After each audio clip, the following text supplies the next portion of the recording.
and all, but like the fact that you had to.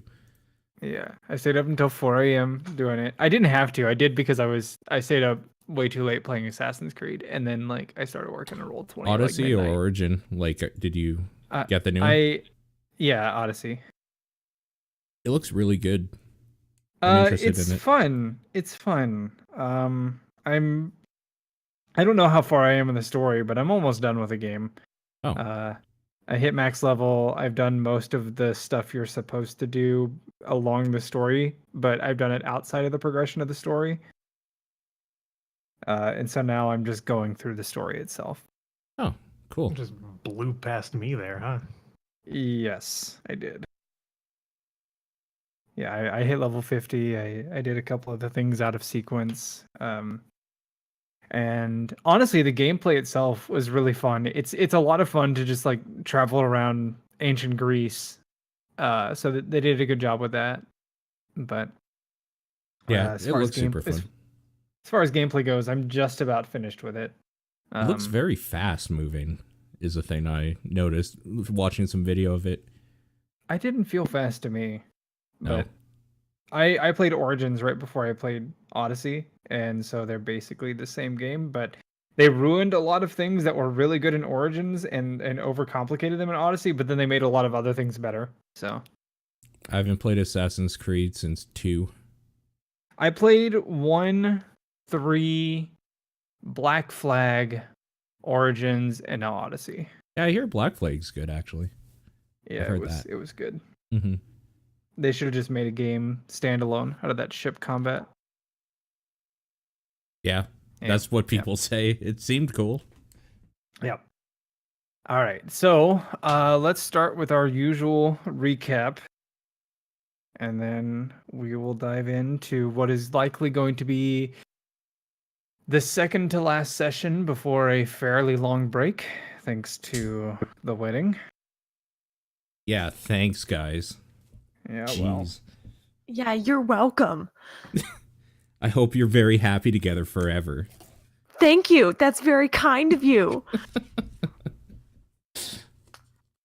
Okay, so to recap last session, we found out what happened after we pointed the finger at oh my god, at the Starspawn, and yeah, we were basically given like we were basically given our reward, which was a brass bottle, which we found out to be an Afridi bottle later, and I'm sure we'll get back to that at some point, what we're gonna do with it. And we were taken to just outside of the range of Treetop Village as requested, where we spent the night and kind of surveyed the land a little bit. I guess the big takeaway from that was it seemed to be like there was a battle of some sort with a bunch of undead walking around, just kind of like almost reenacting whatever war might have been fought there, or whatever battle might have been fought there, with some broken down buildings and whatnot, just right outside of the perimeter of Treetop. So as a point of clarification on that, something that maybe I didn't convey well enough is that the undead in that battlefield were wearing things from various years. Like they were undead from many battles. That just happens to be a common battleground. Gotcha. Okay. Yeah, and we basically just spent the night outside the perimeter there and chatted a little bit and kind of surveyed the area, after which we snuck past the battlefield, not wanting to risk any encounters with undead or anything possibly worse lurking around, and stumbled upon a building where we found a ring, which I believe it was Pedalin took and pocketed for the time being. And we I think it was technically like a wrist bangle. You're right. It was a bangle. That's right. I just wrote down jewelry here because I'm an idiot. sorry to interrupt. And at that point, we just continued on and looked for the entrance to Treetop. It was quite clear where Treetop was at some point, but not exactly clear how to get up there right away. And I guess that's where I'll pass off to Homer. Perfect timing, since this is right around where he went passed the fuck out. Yeah, so got led. We sort of revealed ourselves. They sort of were ready to attack us, but we talked our way out of that. We went up an elevator, and then Egg became incredibly afraid of heights. And so the main thing I remember is going to the tavern and him getting very drunk and renting a room while the rest of the party talked to some of the other people in the tavern. And there were other factors. There were 2 women, and there was a group of 4 other relic hunters who seemed kind of sketchy. And eventually we learned they were in the House of Scales. Someone else can sort of fill in the details there, but I'll just talk about some other stuff. We went the party went shopping, got us winter clothes. We found out about a plague to the east, and we found out the Death Singer is a lich. Some of our big things we learned, and I'll let someone else fill in.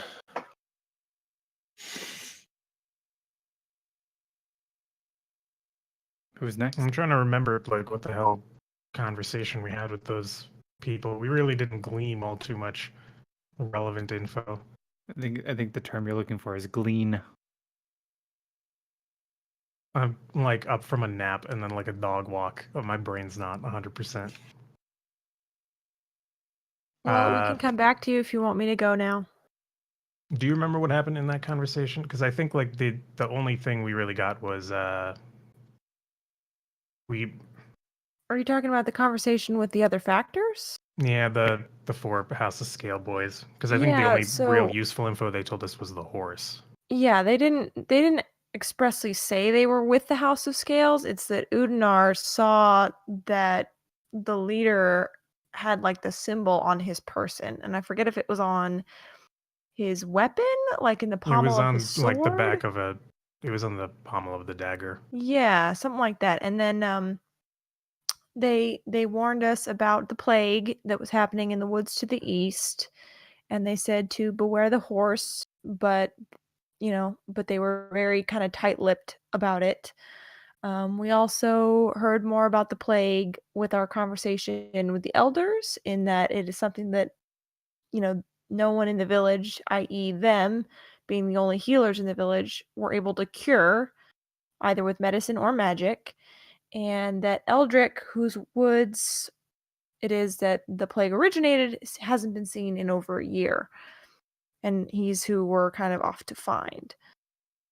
A little bit more about the bangle that we found in the tumble-down tower near the battlefield is that it seems to be a magic item, but we can't use it because none of us are of the royal line to which it belongs. So we need to probably find more information about that.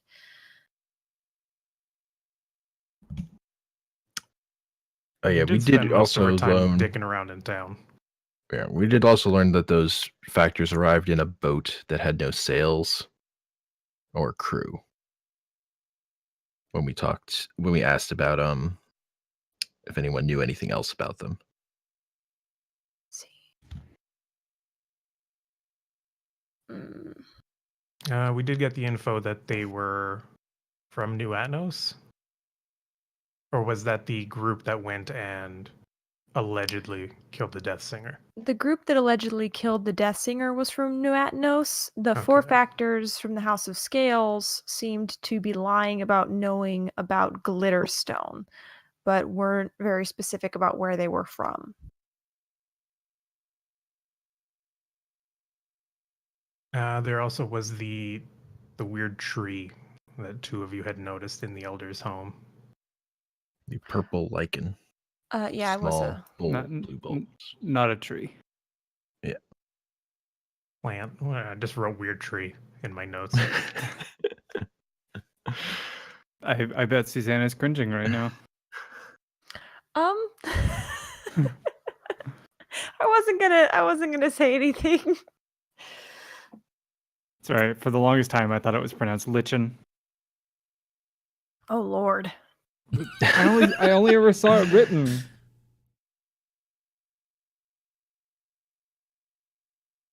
No, you also thought it was pronounced ginger ale. I did. I thought they were ginger snaps. Pretty good. I like that. Yeah.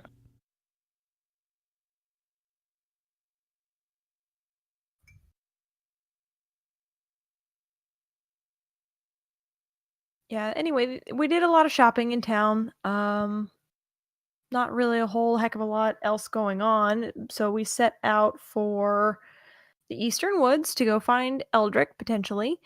And as we got closer and closer, there was lots of dead and decaying plants. You know, basically the forest was turning into a wasteland the closer we got.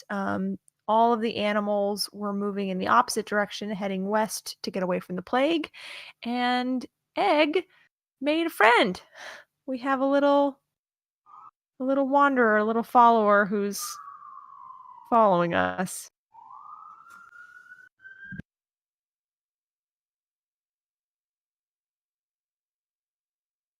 There's an ambulance going by. Is that it? Are we recapped? I think so. I think that was it. So what was the last thing that happened? Anybody? I don't remember if we were at the beginning of our final rest before leveling, or we had just finished that rest and before we moved on, we said we leveled. We were at the perimeter of where the decay started. Right, Yeah. but he meant mechanically, did we finish the rest? I thought we had finished the rest. Me too. Yeah. Okay. That's my understanding. Okay. Because we tried to feed follower and he will only eat if you don't look at him. And also, I had to roll a hit dice to see what my health went up by and all that stuff. So yeah, we are level 7. Yeah, everybody should be level 7. Good to go. Mhm. All right. So I think we had finished resting. Because I had already talked about the tiger and all that jazz, and Yes. Udinar threw the meat from the ration out into the woods. Mm-hmm. Yep. Okay. Then everybody, or final watch goes and make sure that everybody starts waking up for the beginning of your day, and it looks like you guys are going to head deeper into Eldrick's Woods. Though what it is you're searching for, I'll leave that up to you. All right. I don't remember if I took final watch. I think I might have, so I'll go ahead and start waking people You up. typically do. Yeah. So I'll go ahead and wake up Alright. Egg Yep. specifically so he can feed his pet, basically. Mm-hmm. Egg, you might recall having left a meat ration out. So as Udinar instructs you to feed the small creature, that might come as some quizzical surprise. What happened? I thought I did feed him. I fed him before I went to sleep.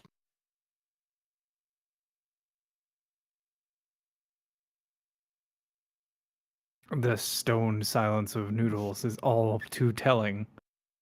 Yep, the power of mute apparently compelled me. Yeah.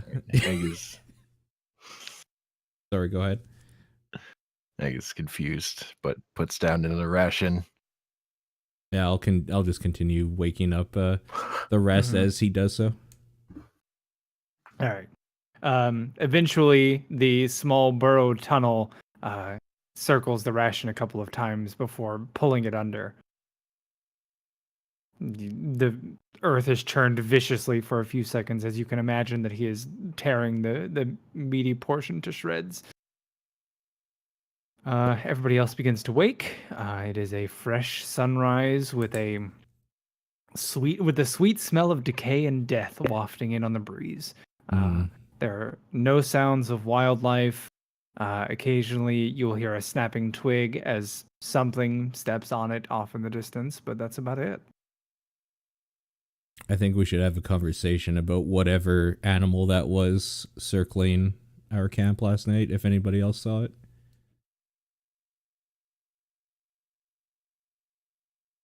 I think didn't we all see it? I don't think any of us saw it, but like Great I- striped cat. You know, Yeah. everybody kind of caught a glimpse of it. a glimpse of it. Yeah, I just want to like convene with everybody who would have. I think one person didn't see it at all, and I can't remember who it was.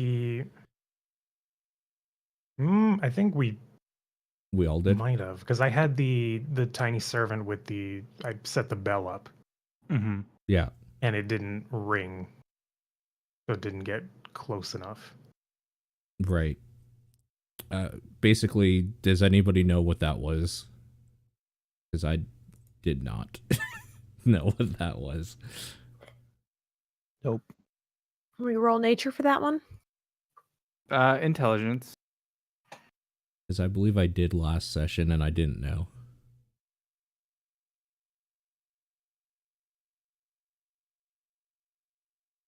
Is anybody else gonna roll, or is everybody that's gonna roll rolled? Madam Beldam and Egg, you let's say Egg, having spent a life at sea, you had probably seen your fair share of merchants in some form or another, perhaps as a pirate or otherwise, and so you've probably seen a striped large cat before in a cage, and somebody referred to it as a tiger. You never got close, but the one that you saw last night was definitely a great deal larger. Madam Beldam, in your studies, you had likely encountered some sort of bestiary or compendium of beasts, and thus had read about the large cats known as tigers.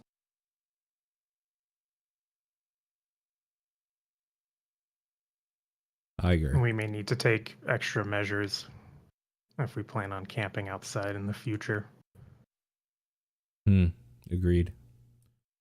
Well, let's not forget that we're looking for a druid, and druids can turn into animals. Yeah, that True. seemed less wanting to have a conversation, though.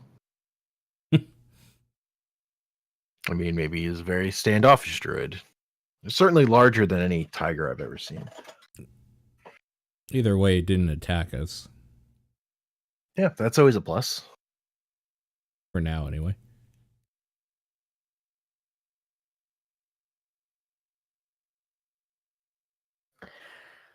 Well, I suppose we should set off and see if we can find Eldrick. Yep, I agree. Okay. So east, deeper into the woods. Is that what I'm hearing? Yes. All right. We'll have to see the druid, the wonderful druid of woods. Got it. So, the group packs up camp and starts heading eastward.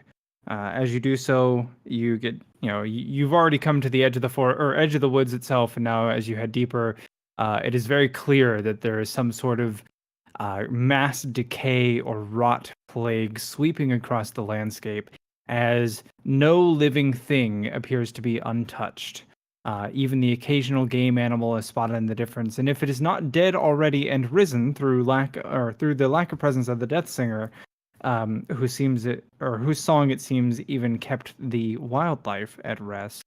It is a living creature whose wounds or scratches or whatever it is that you can see on them, any sort of blemish, is just festering in bright yellow green.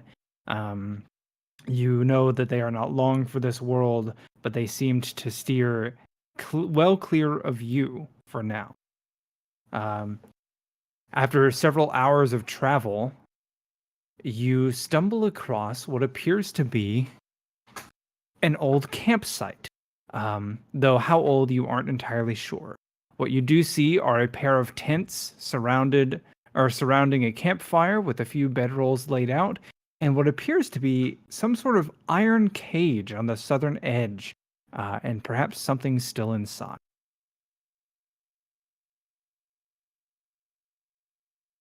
Hmm.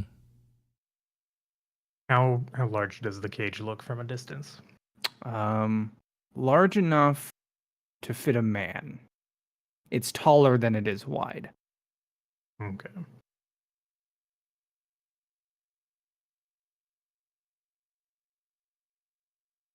About how it's far gonna away be are we deep. from this camp? Maybe 100 feet.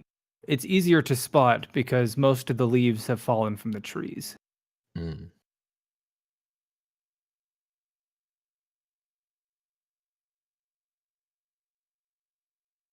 So Do I'll we go want up to to approach the. or steer clear?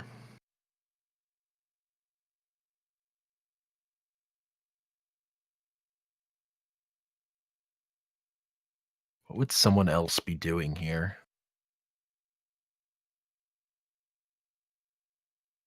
Well, this doesn't look like it would be the campsite of the loggers, would it?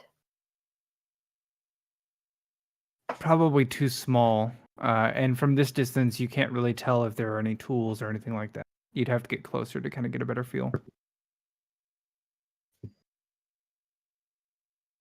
I think we should check it out. I Just agree. The so four that we know. factors in the inn told us they had been out here. Mm-hmm. This could be their old campsite, which they maybe abandoned when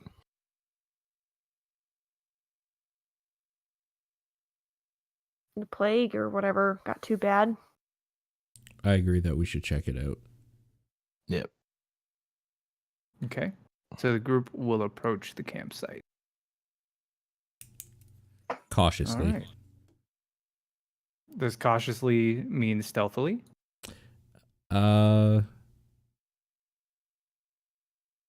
You know what? Yeah, I'll try to not make that much sound. Sure. No, I need a group stealth check then. All right.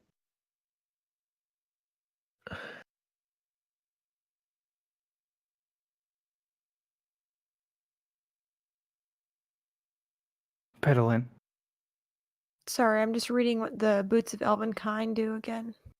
I think they give you advantage You get on advantage stealth. on Advantage. stealth. Mm-hmm.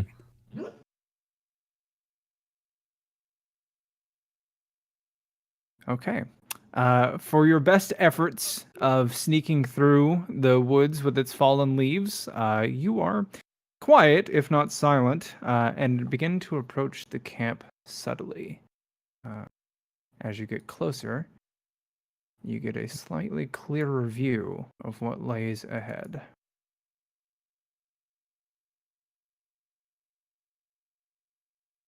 Everybody there? Everybody has vision?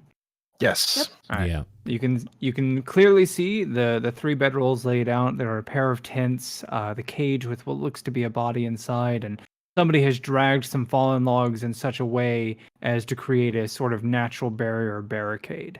From this distance, there's no clear details, but you can see that it is much too small to have been a logging operation. There's no trail or path that leads that would have had a cart laden with logs or anything like that.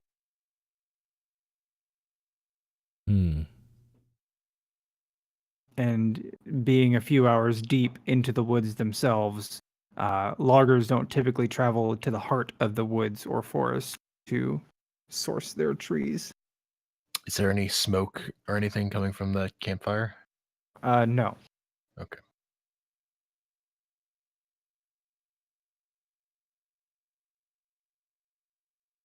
I want to take a look around quickly to just see if I see any of these like gross decaying pustules and or any of that on anything in the surrounding area. So, as you're just taking a glance around, just being largely unfamiliar with the plague that infests the area, the only things that really stand out to you is like all of the trees you can see are dead, but many of them are sporting fresh gouges rent into their trunks at maybe head height or so.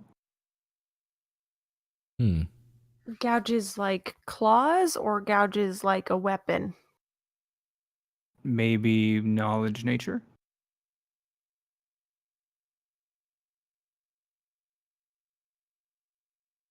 Well, Udinar, do you point that out? Yeah, I would point that out. Okay. Okay. So then, as you pointed out, Pedalin takes a look, and they definitely don't look like weapon marks. It looks like maybe a creature has done this, but you aren't really experienced enough in nature to know the distinction of was it claw or something else. If somebody else wanted to take a look, maybe they would know more.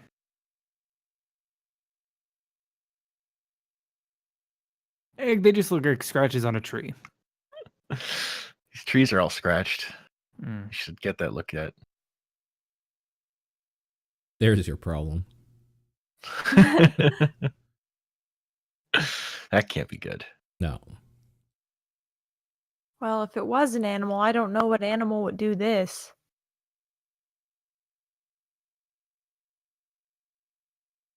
I'm going to walk up to the cage. Yeah. Okay. Go ahead So- and approach. That right there. Yeah. Anybody else? Go with them. Okay. I'm gonna sneak up behind this first log and see Okay. if I can see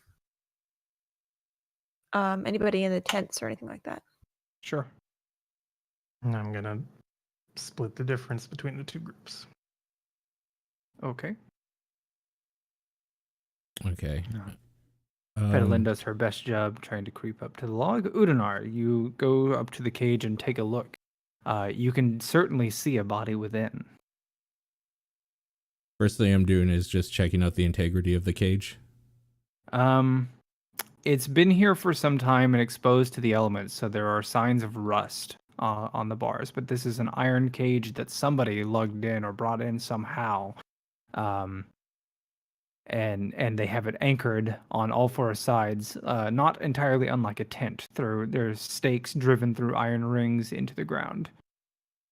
The body within, you can see, the eyes are long, dead, and white, but the eyelids flutter and there is an occasional movement. It appears as though the body would be upright and standing if not for having its ankles clearly broken, as well as its arms at the elbows.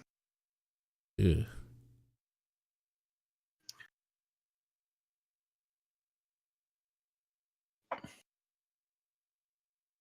Is there Okay. anybody in the camp that I can see? Oh, I haven't gotten to you yet. Sorry. Yeah, I'll just do one more thing. Is the roll. I'm going to investigate the body itself, specifically looking for any signs of the decay, disease, or pustules that might, like, explode in my face if I were too close. With that investigation, go ahead and give me an advantaged medicine check. Okay. So this person is clearly infected by the plague itself. You can see that the wounds at their ankles, as well as where the flesh was broken at the elbows, the blight spreads. However, it looks as though the death was caused by a cut across the throat, which you can see that same green blight just like spreading almost through the veins up the face and down to the chest, which disappears beneath the clothes. I'm going to point that cut out to Egg and ask him if he knows what weapon would have caused that. Sure. What check should I do? I mean, you can tell that just looks like it was made by a sharp knife. Sharp knife. Gotcha. Or a sharp Can I check? blade, I should say. Check the body for any identifying marks or anything. Like what? Like his clothing or like any symbols on it or something. Just You'd probably have to get closer, or maybe open the cage to search the clothing, as they are red. like it's pretty ready. Yeah. Because Okay. he's been laying here for some time. That's fine. So you're gonna leave it? Yeah. Okay. All right. Pedal in. You Search the rest of the camp. crept up as stealthily as you could, and crouched behind the tent, and are now crouched behind the log and are casting your gaze toward both of the tents. So give me a perception check. Oops. Despite it being dark inside, you believe you may have spotted movement just for the briefest moment, just a glimpse in the northernmost tent.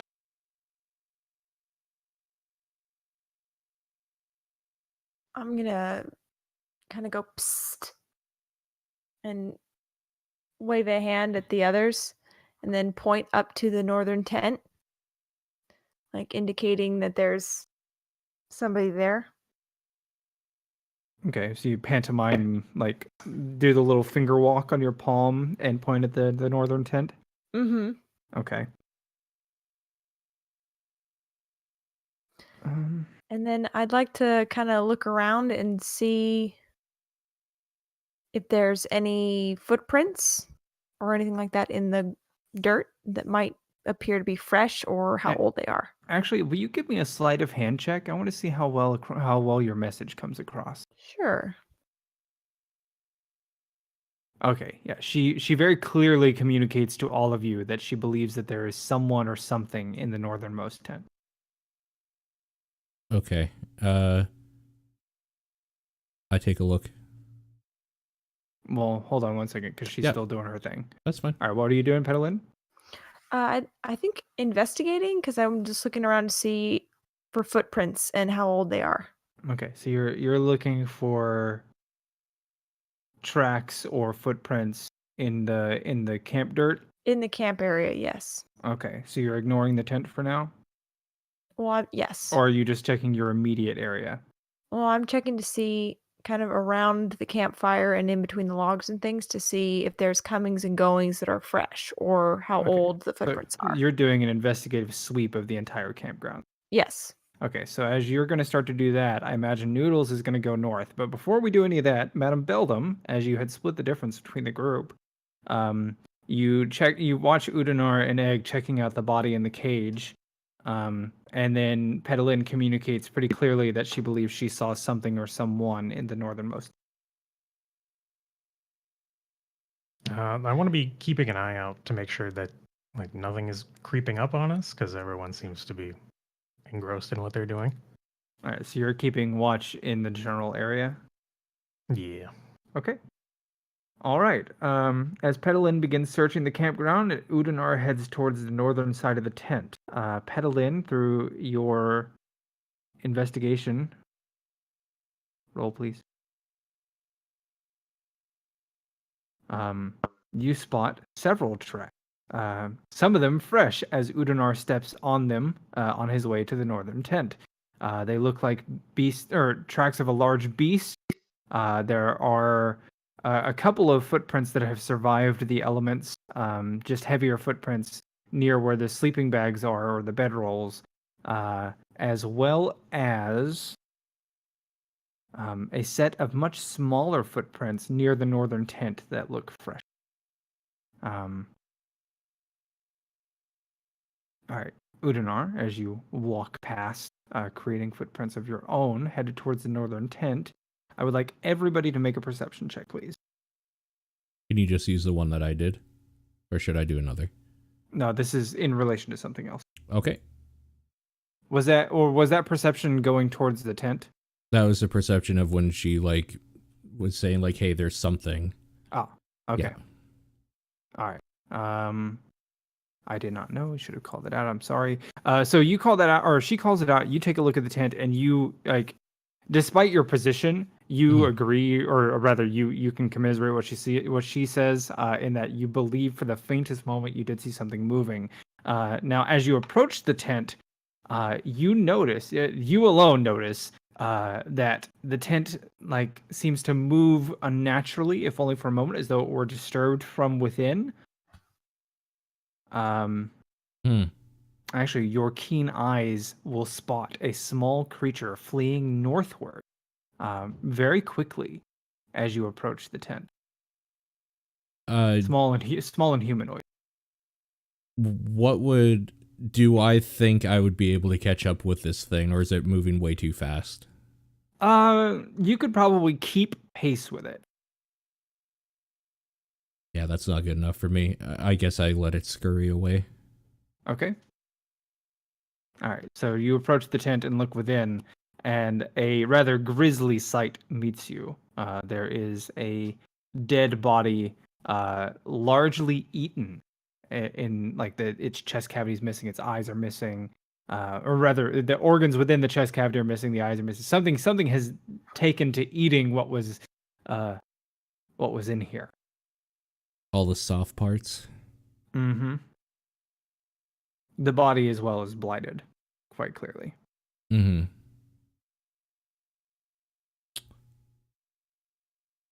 I just let out a sigh and like call over Petalin, I guess. Okay. And then I'll just ask her, did you get a good sight of what did this? Oh, I saw nothing. Just movement. Just movement. It scurried away much faster than I could hope to catch north. Well, if it was the thing that did that to the body, I'm not eager to follow it. A blighted body at that, I would agree.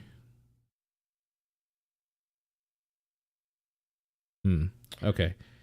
Are any of the bodies that we found so far elvish or just kind of humanoid? You haven't checked them out. Yeah, that's what I'm going to do now with this, and I'll give you one of these as well. Okay. So the body you're looking at was male and human. Has been dead for...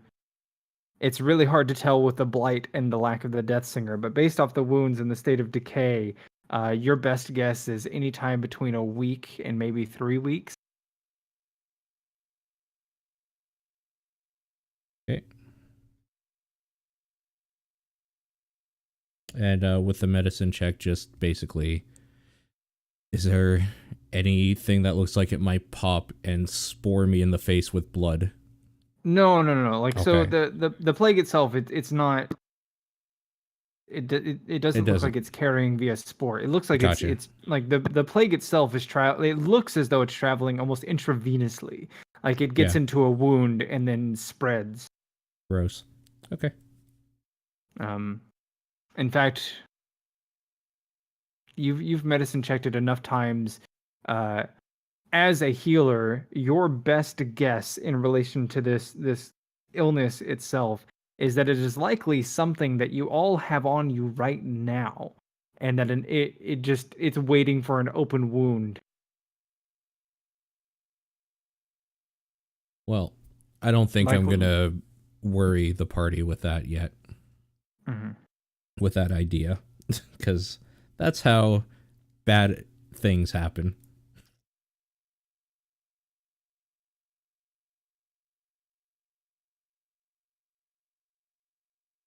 Okay. I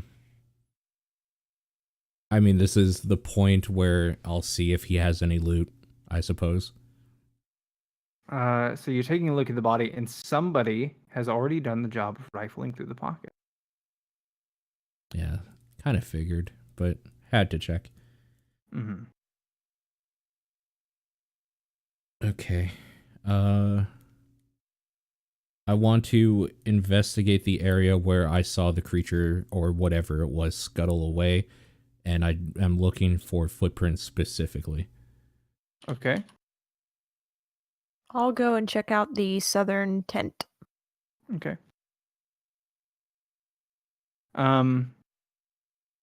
You can make out what look to be small footprints leading north, leaving they quite clearly leave an impression as the ground is slightly moist, and largely free of any thick grass that would keep it from being visible. How deep they are give me an idea of how heavy this thing might be. I mean, it looks to be footprints of a child. Oh, okay. I see. That's fucking concerning. Okay. I will point this out to, like, I'll regroup with Beldam and Egg kind of like between them and just say what happened if they didn't see it, because I'm assuming they didn't get a good look at what was going on. Sure. Mm-hmm. So you both have that information now as well. Okay. Egg also wants to check out this tent. One moment.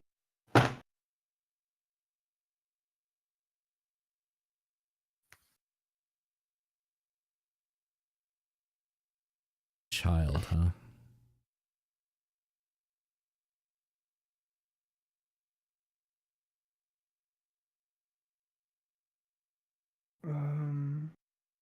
That's not right.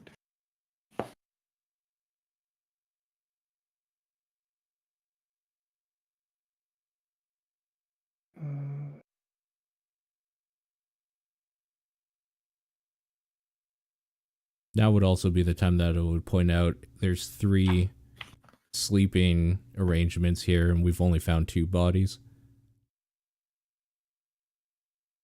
Well, odds are one of those beds didn't belong to the man in the cage.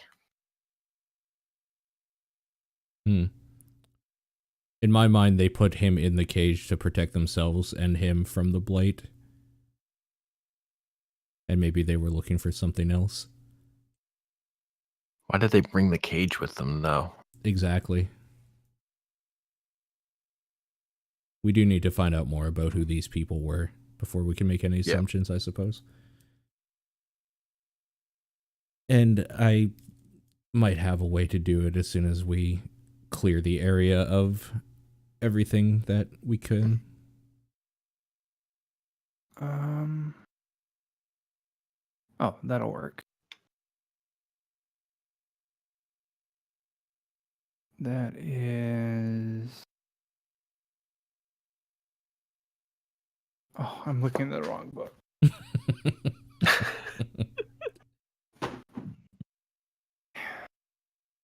Hashtag Like, this just is the- GM things. This is the page. Why isn't it here?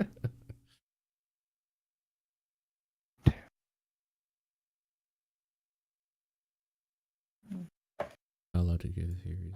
No, go ahead. That's fine. What was the question? Oh, just somebody saying we're not allowed to give theories or whatever. Because, I mean, we're formulating our own theories, and Wolf always seems to sidestep it somehow. So I'm sure I'm sure you don't know. That's not entirely true. There we go. It's also not entirely not true. I'm gonna be real. well. At first, I thought this tent was a mimic, and I was fucked. That would have been... I had the same thought. Wow. Have I really instilled the fear of mimics with just one mimic? It was a pretty big mimic. Okay, you're selling that mimic short. There was only It the ate one. all of us. Yeah. Except the Um, madam. All right. So, Egg and Petalin, we're going to go check out the southern tent. Is that right? Yes. Okay. So, give me your rolls.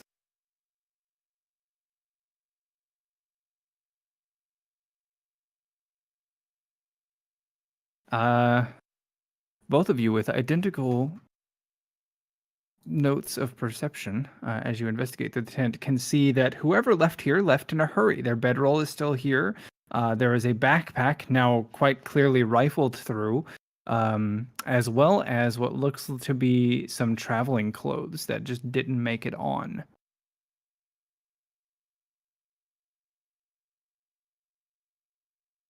He ran out of here in his pajamas.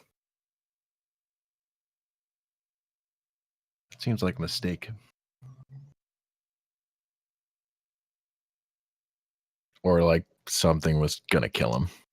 One or the other. Probably fled in fear, yeah. Or eaten. One or the other. Well, if he was eaten, there'd be blood or something around here. Maybe he was a very clean eater. Something about the other bodies around here tells me that they're not exactly clean eaters. Valdem, are you perceiving something in particular? I'm just watching the north now after getting information from Mudinar, looking for movement in that direction. Okay. You do your best. Keep your eyes northward. Yeah, doing a bang-up job. So, these are pretty normal travelers stuff is left behind here. Looks like it. There's nothing left in the bag. Something clearly came through and took. Well, I mean, there might be like just random garbage in there, just bits of nothing in particular. Let's see. Too bad there's no random trash generator. Yeah. You Bag of find Doritos. like a couple of copper coins, and looks like some loose ball bearings, and a piece of a bar of soap. That's pretty good. Still wrapped in like the brown parchment. All right, I'll pocket that 2 copper. I guess. I don't want to have anything to do with anyone's used soap. Yeah. As you're searching through the tent itself, everybody hears what sounds like a loud, like a almost human howling. It sounds somewhat close by. Was it to the north? No, west. West, the direction that we just came from? Yes. And you'll have to excuse me because Roll20 didn't save this token, so I had to re-upload it.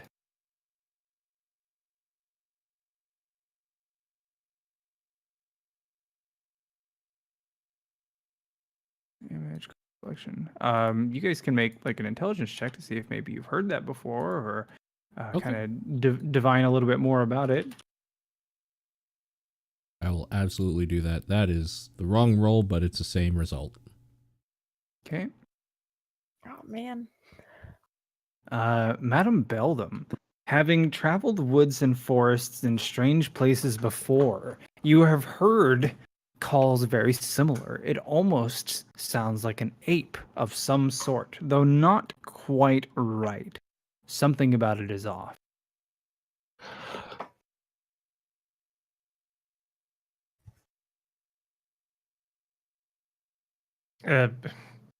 With that information, like glancing around, we're like in forest, not like jungly. You're in Right. forested woods. I'll look at the group like quizzically. That sounds sort of like an ape, but this doesn't seem like the place it should be. The howl echoes a few times. Are we talking like that kind of National Geographic baboon howl? Kind of, yeah. Okay.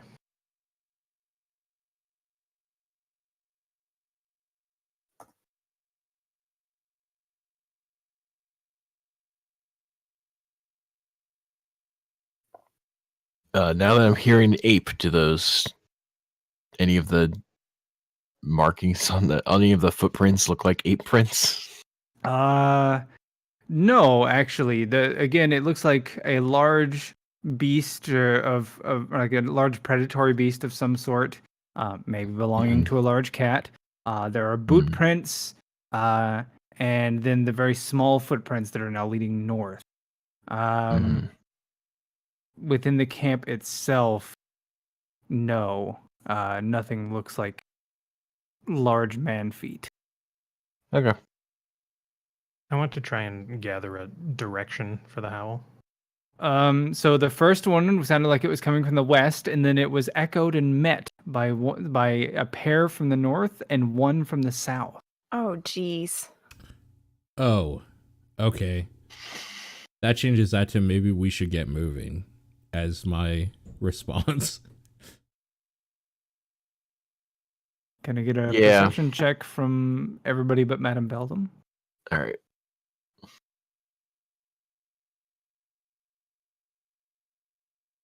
Pedalin, with your keen half-elven eyes, spot in the distance what looks to be some sort of large white creature moving rapidly in your direction from west to east, moving through the treetops themselves, flinging itself from limb to limb, as though it has spotted whatever it is that it's looking for.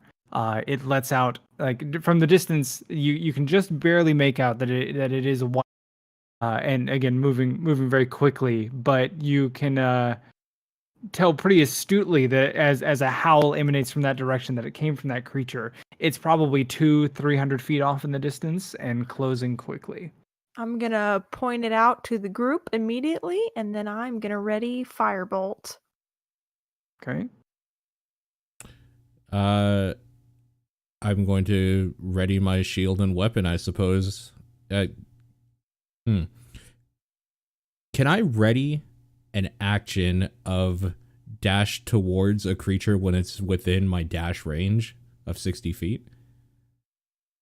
Or is that too specific?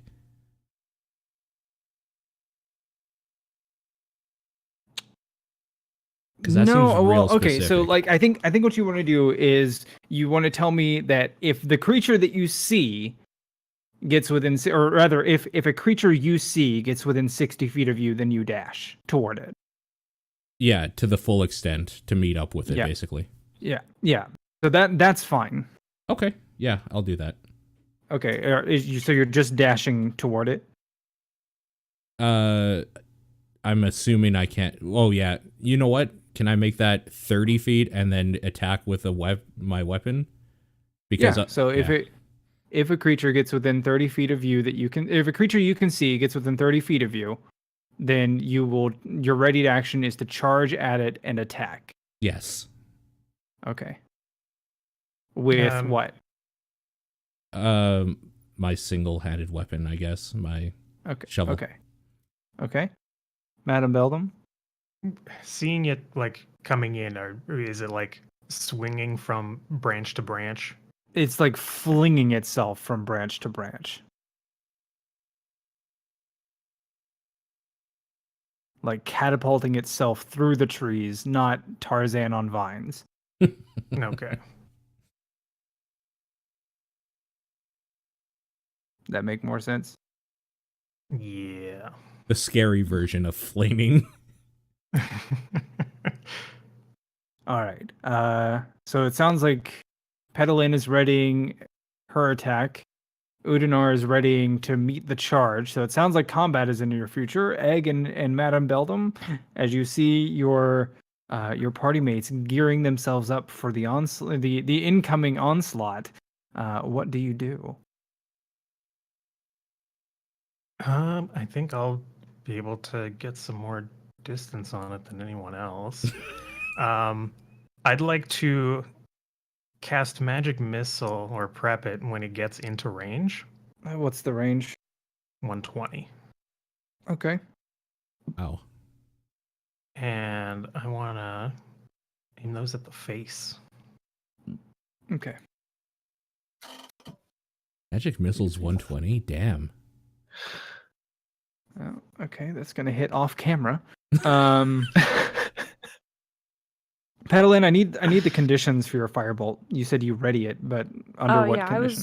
I was readying it for if something came within the 1, 2, 3, 4, 5, 6, the 30-foot radius of the campsite.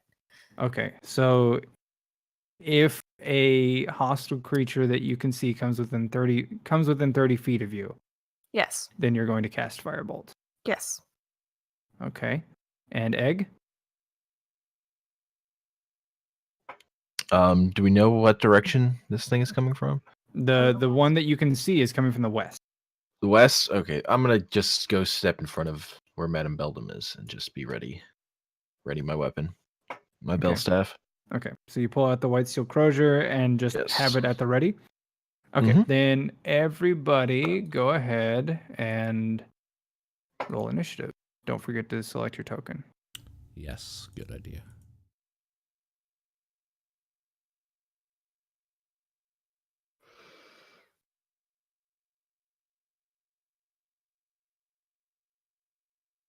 And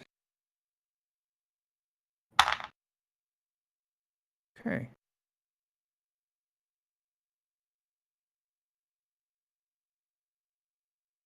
All right.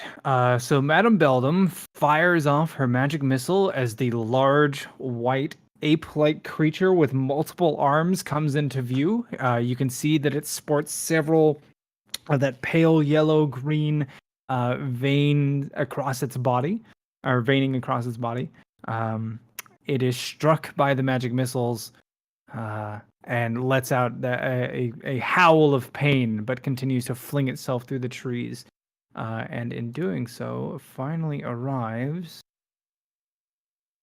within the treetop there, just to the west. Around this same time, 3 others also appear, having flung themselves from various directions. They have you moderately surrounded. Adam Beldam, as your effect triggered, you got to do your thing. Nobody else's action triggered, did it? Let's see. Oh, nope. Udanar. Mm-hmm. But can you, they are within 30 feet of you. Can you do... yes, you can. Okay. See, yeah, that one's way far. Yeah. But this one, you could potentially reach. It is about 10 feet off the ground, though. So from there, you could... Oh. You're tall, though. Remember, you're like 8 feet tall, so you could attack it. Aren't we you 8 feet talking tall? This one? Yeah. Yeah, I thought he was like 9 feet. No. maybe. Yeah, you could. What You do could I have on totally my reach sheet? that one. I'll tell you in a second. 8 feet. So yeah, you can Yeah. reach. Yeah, so You've got 3.5 foot arms, man. move there and I think one of your arms is as tall as, or as long as Petalin is tall. Hey, I'm 4 feet, okay? I've got 6 inches on his arms. Mm-hmm. just give him a little smack. Give me 1 second. It's not letting me select. Oh, you couldn't see my arrow, could you? I could not. No. It's because I was on the GM layer. That's why. Ah, There's that and. Oh, okay. So I had that wrong. That's correct. That's correct. And that's okay. All right. So you swing the shovel. Are you swinging at the branch or at the creature? oh, that's a good call. I'm gonna swing at the branch. I thought that's what you were going to do anyway. So, all right. You swing the branch and hit it. Are you dealing bludgeoning damage or slashing damage? Slashing.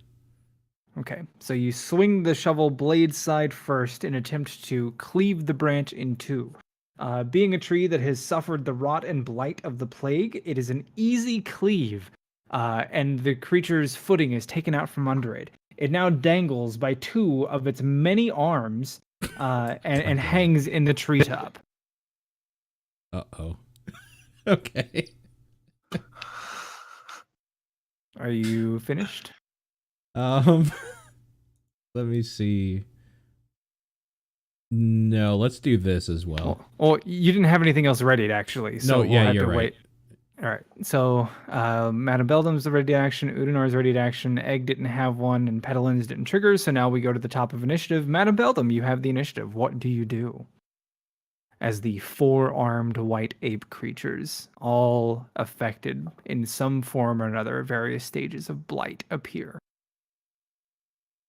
Man, I'm so not ready to go first in combat. That never happens.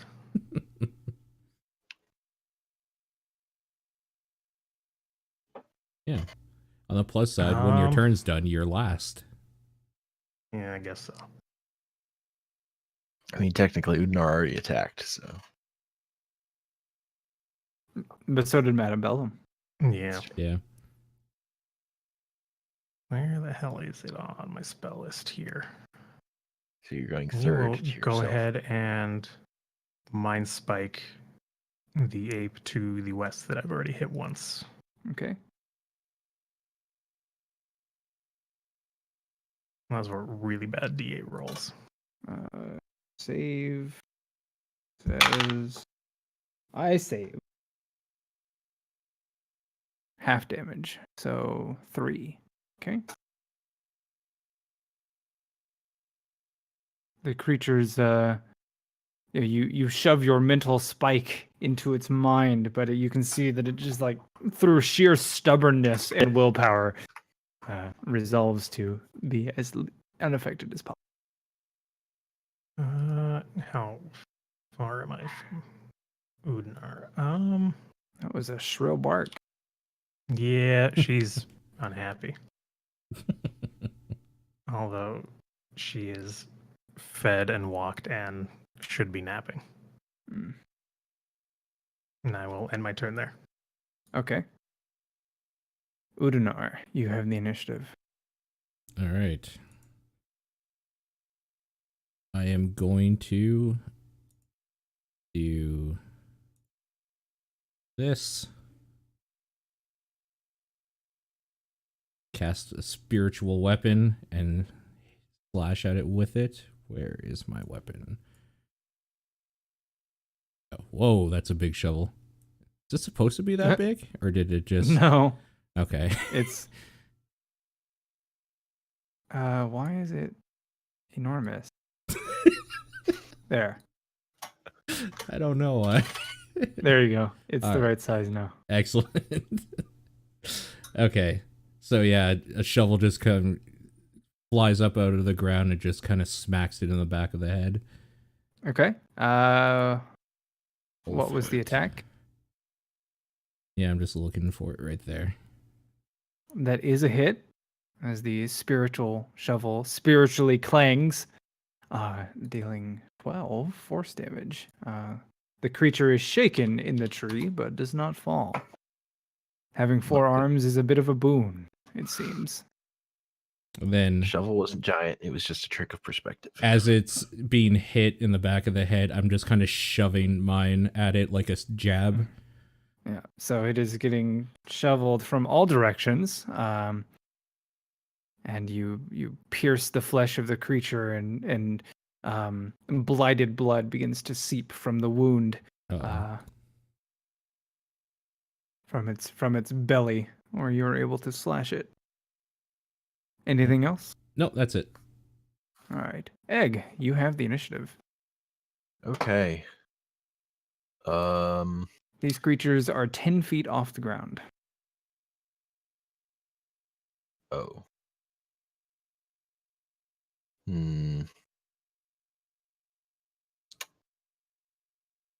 Well, I'm just gonna stay near the mages to defend them. Okay, are That you will be- readying an action or anything?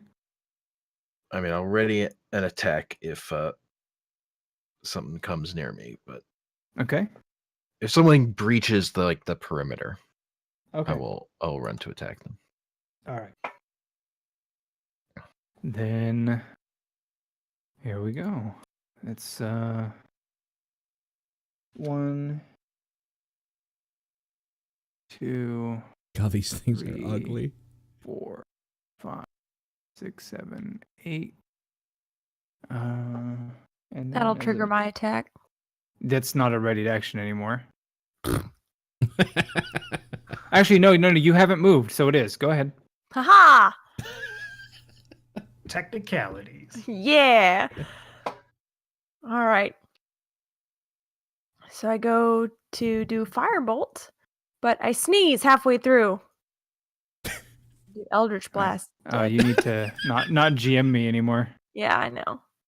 All right, so turn off GM and then Public. roll your action. Bloop, bloop, So Pedalin begins to cast Firebolt, but through some odd happenstance therein, what she believes is a sneeze is actually just her remembering the words to speak the spell that she has only just recently learned, and 2 beams of crackling energy streak toward the creature.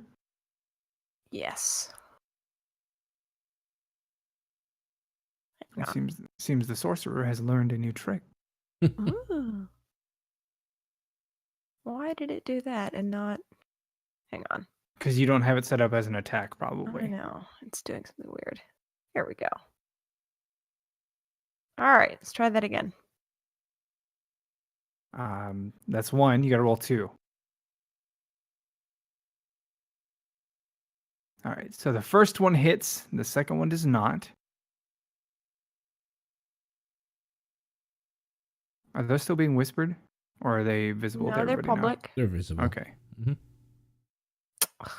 And then the damage wasn't set in there. Yeah. Just roll 1d10.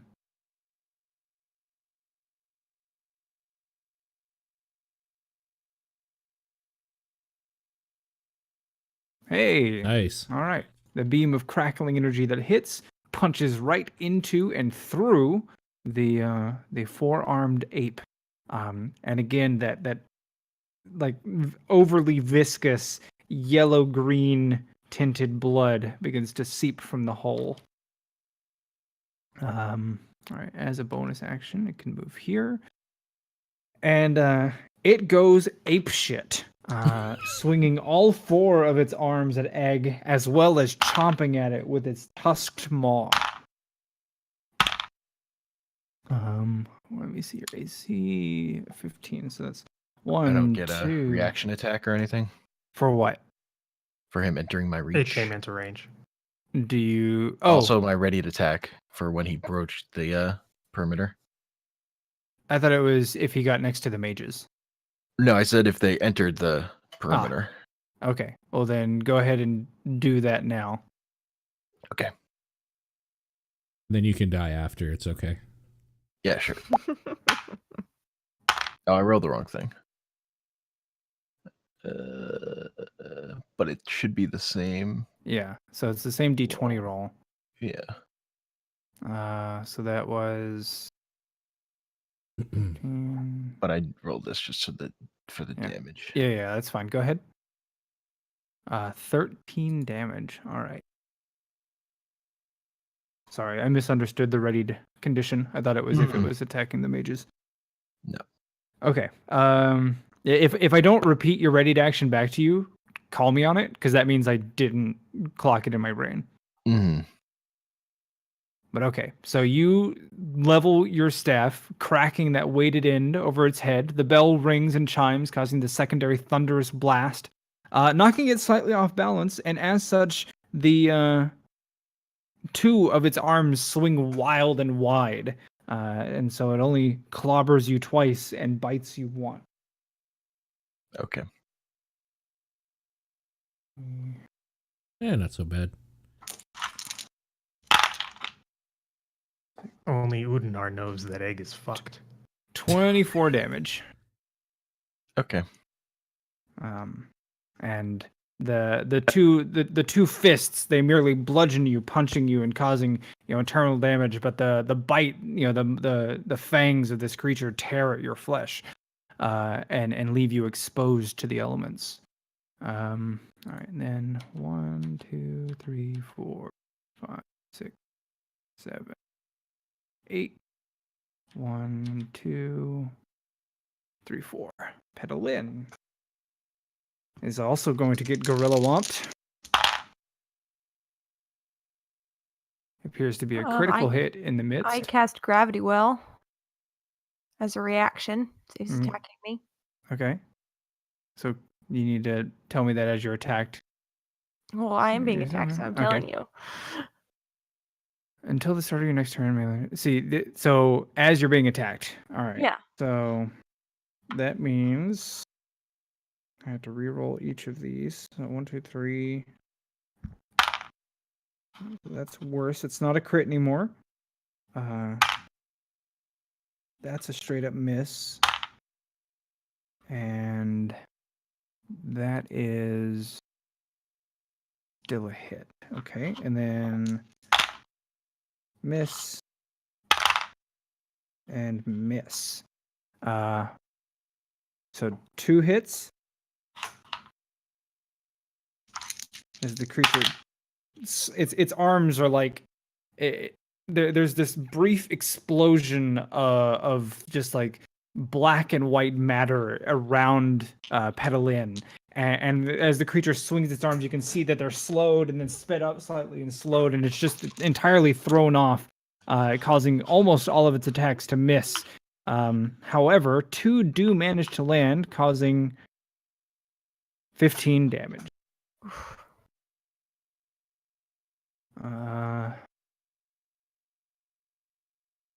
2, 3. This one leaps out of there.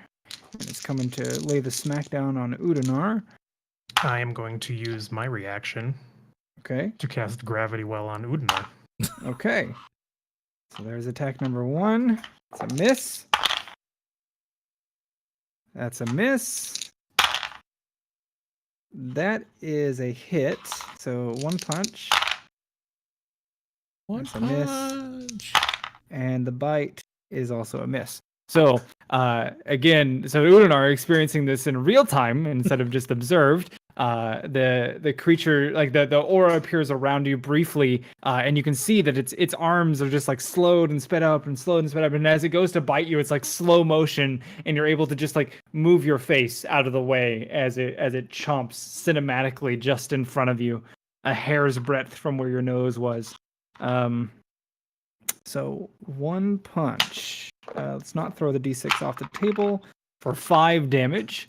The other creature, ape creature, already having committed to seeking its vengeance as the gout of infected blood runs down its belly, does the same. However, it is at disadvantage. 1 miss. 1 hit. A miss. A miss. And a miss. I rolled several 20s that were just disadvantaged into nothing. I want you to know that. Astromancy's fucking great. All right. So another And 1 that's why I punch. moved closer. All right. 4, 5, 6, 7 damage to Udanar as 2 fists collide with you. Petalin, you have the initiative. Okay. So I'm going to use my bonus action to cast Spiritual Weapon. Okay. My sword comes out. Twing. It's also enormous. No, it's Stab. just not in a square. Oh, yeah. The shovel was enormous. All right. The spiritual weapon hits, dealing 10 force damage, slicing the creature, and sending a wave of that infected blood just out as it slashes across its chest. And then I'll do Eldritch Blast again. Right in its face. All right. Both beams at it? Yep. Okay. That's a hit, and that is a miss. So 7 more damage as you punch another small hole through the creature. Sorry, I forgot to do this. Okay. What are those for? Concentration spell, keeping my weapon up. Oh, thank you. Thank you.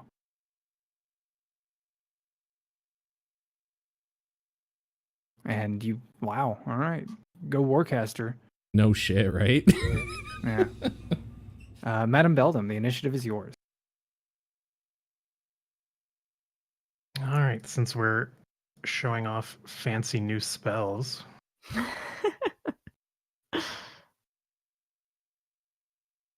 I'm going to. Well, let me make sure I'm in range. No, Udinar was in range, so I'm totally in range because this is 60.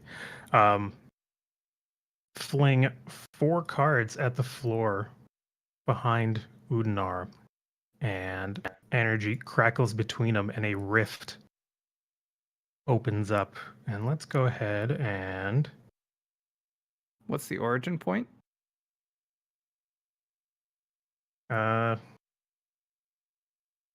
what was it? Right click. Yeah. Okay. All right.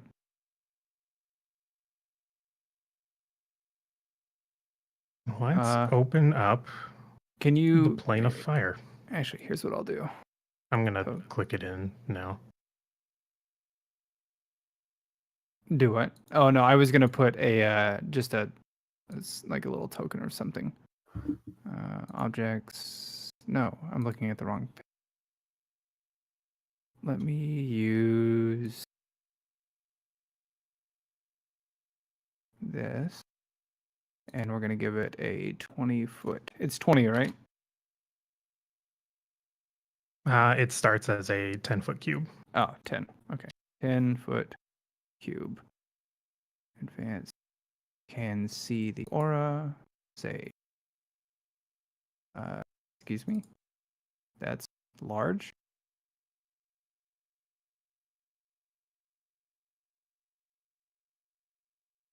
Oh, because it's huge. It's not actually fitting the square. There we go. That right? Nice.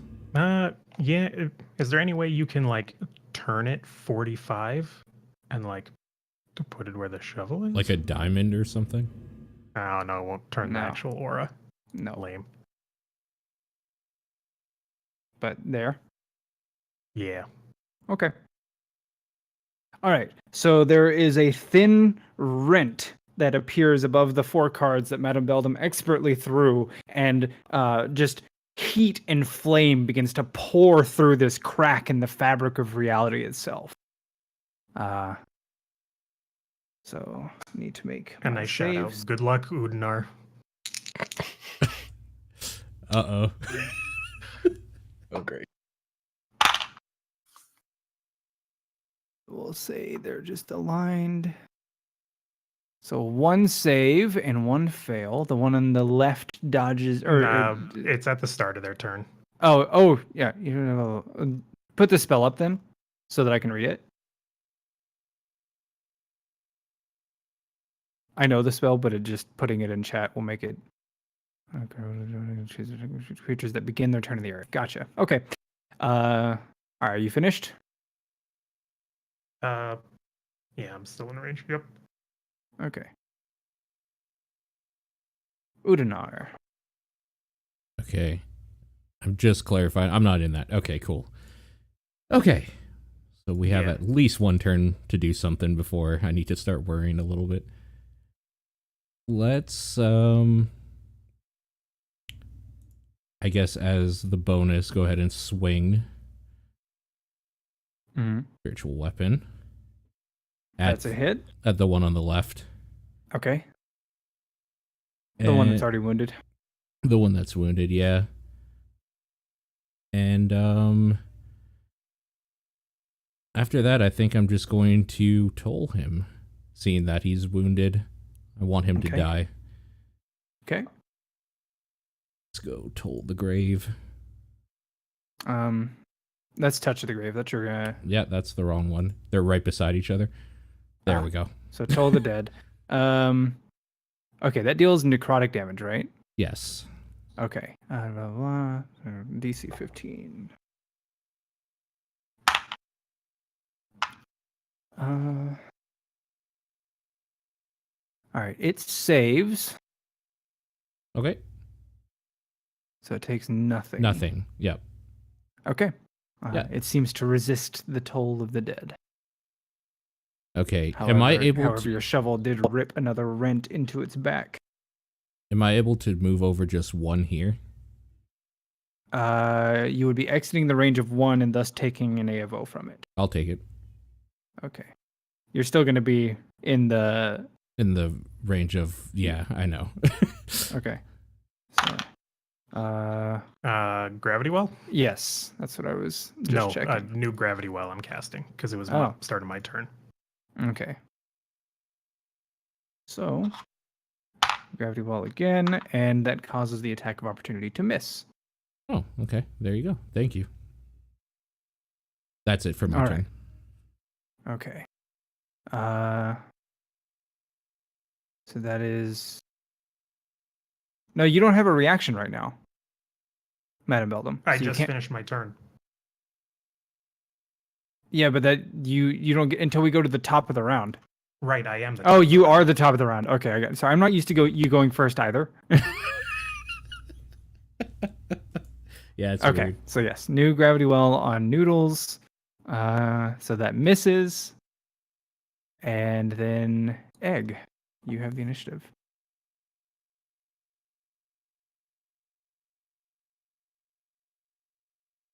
You might be muted, Homer, if you're talking. Yep. is going to attack the thing in front of him, Okay. being none too pleased with it.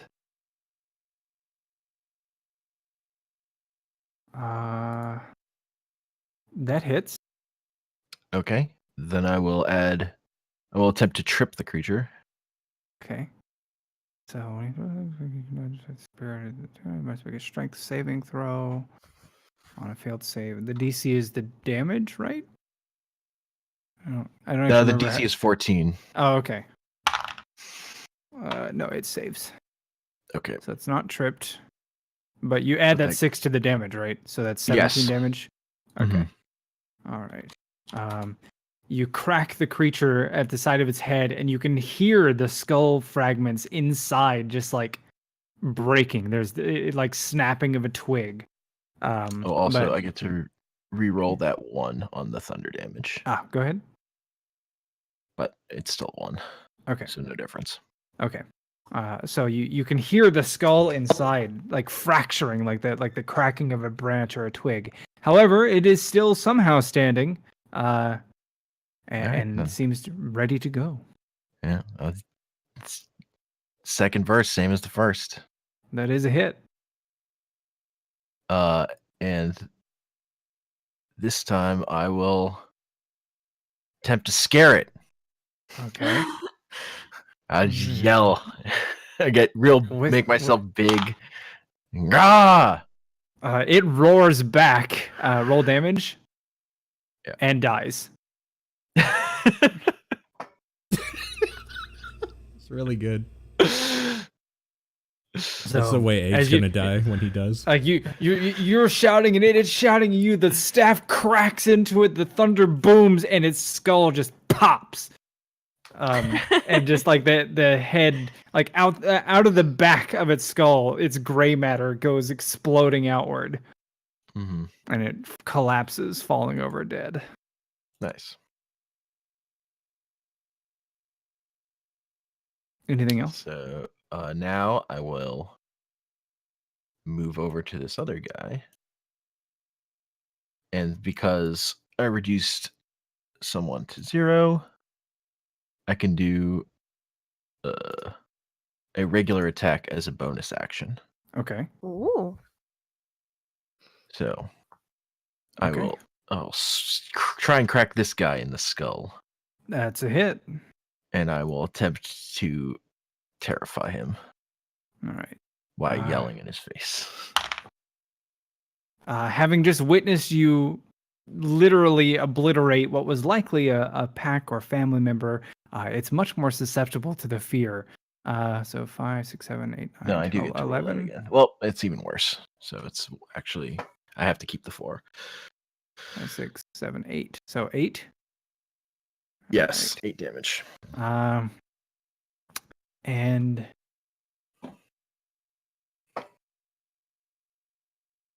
all right, roll 20. Conditions frightened. Mm-hmm. It is frightened of you until the end of your next turn. A frightened creature is disadvantaged on ability checks and attack rolls, can't willingly move closer to the source of its fear. Okay. Until the end of your next turn. Got it. Are you finished? No, I will then use my action surge to just attack it again. All right. Egg is pissed. Okay, that's a hit. All right, that's definitely a hit. So don't forget we have to do the crits funny on that. Yeah. Is that not right? No, because I think let me pull it up. Magic thought you fixed items, it. White Steel Crozier. No, we were gonna add a critical one so that when you did crit it, you could just roll the damage for it. But it's instead of the 2d4, it's 2d6. Oh, okay. So just roll 2d6s. All right. Oh no, we did do it right because we just made it Yeah. 3d4. Okay. Because we ended up making it wonky for the same result. It was 3d4 instead of 2d6. Yeah. So that is correct, but it looks like you've got 3 1s in there. Yeah. So you can There you go. re-roll 3d4. Yeah, that's a Okay. better result. So 9, Yeah. 16, so 25 damage. Okay. Tell me how this critical hit manifests.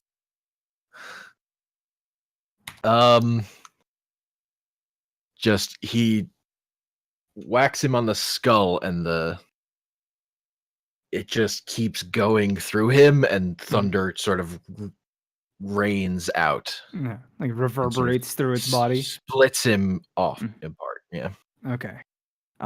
So sure, as his body is literally vibrated to near death, like it opens rents in his flesh as the energy of the thunder like just tries to escape the body itself, and it's just like rending its way through him.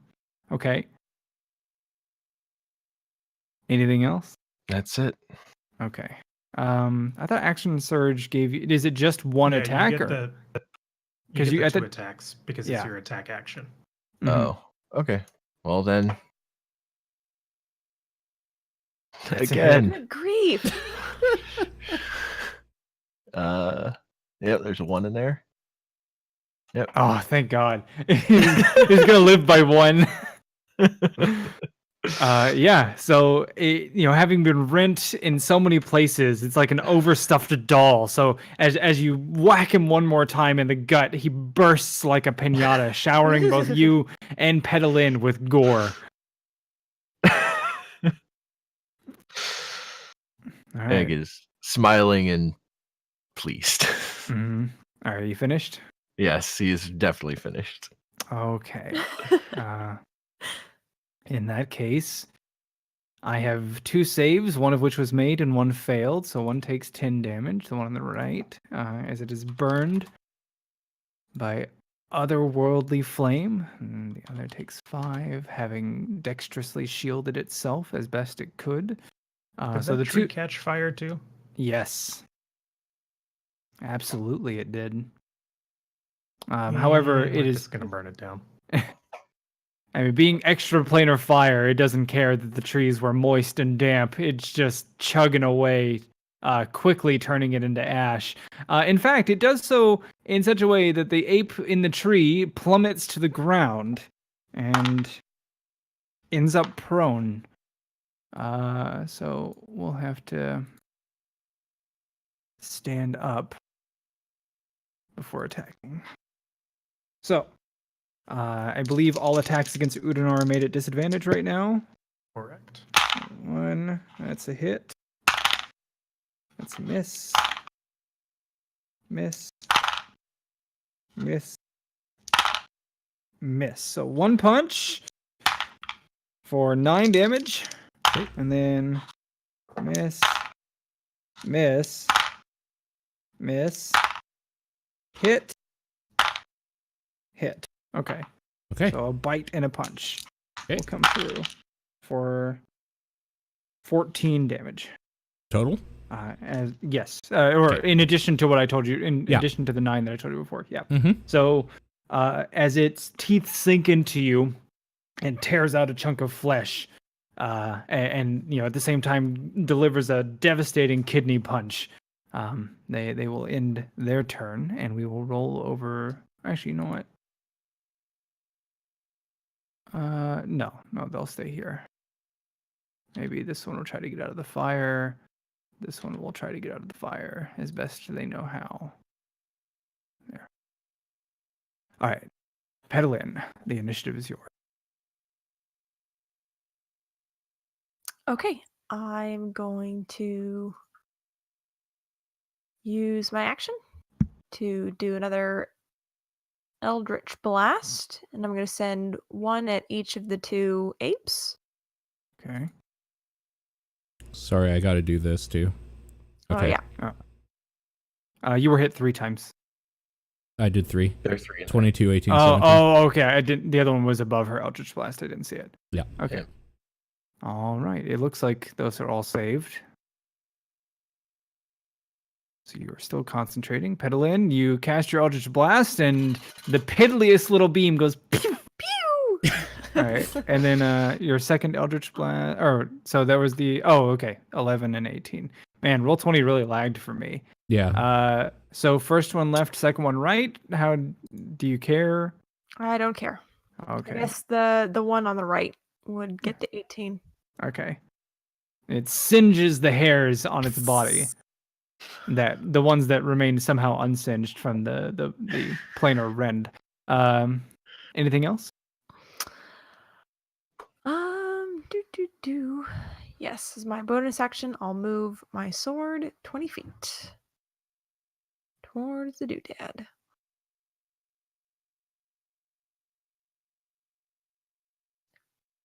Okay. All right. That will end my turn. All right. Madam Beldam, you're up. And go ahead and extend that aura 5 feet. Okay. That is that the shovel or the the card? I can't tell. Then the shovel extended 5 feet. Yeah. The rent in the fabric of reality grows slightly, and the flames begin to pour out with a little more fervor. Oh, I've been using a lot of spell slots. Yes. Yeah. Let's go ahead and firebolt the one that fell out of the tree. Okay.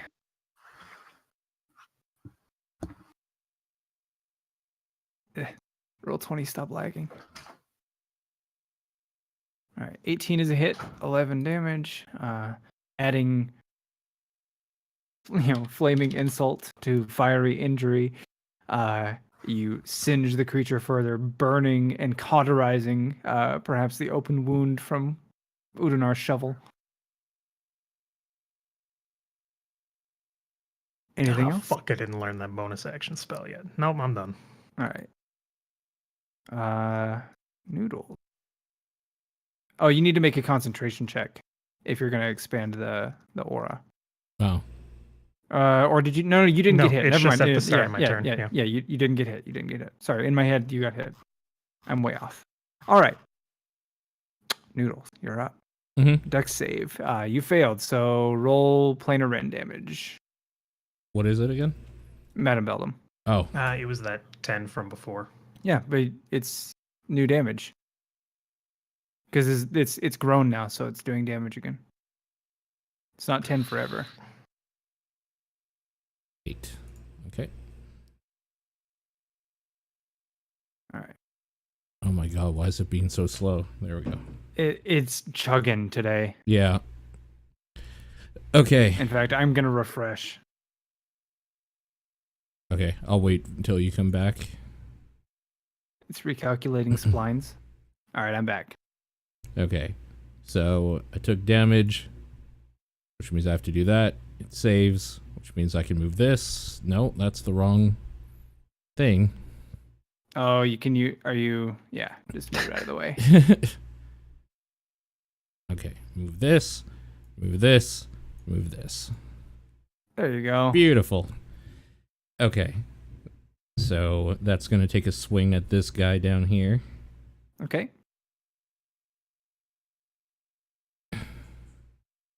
That's should a not, hit.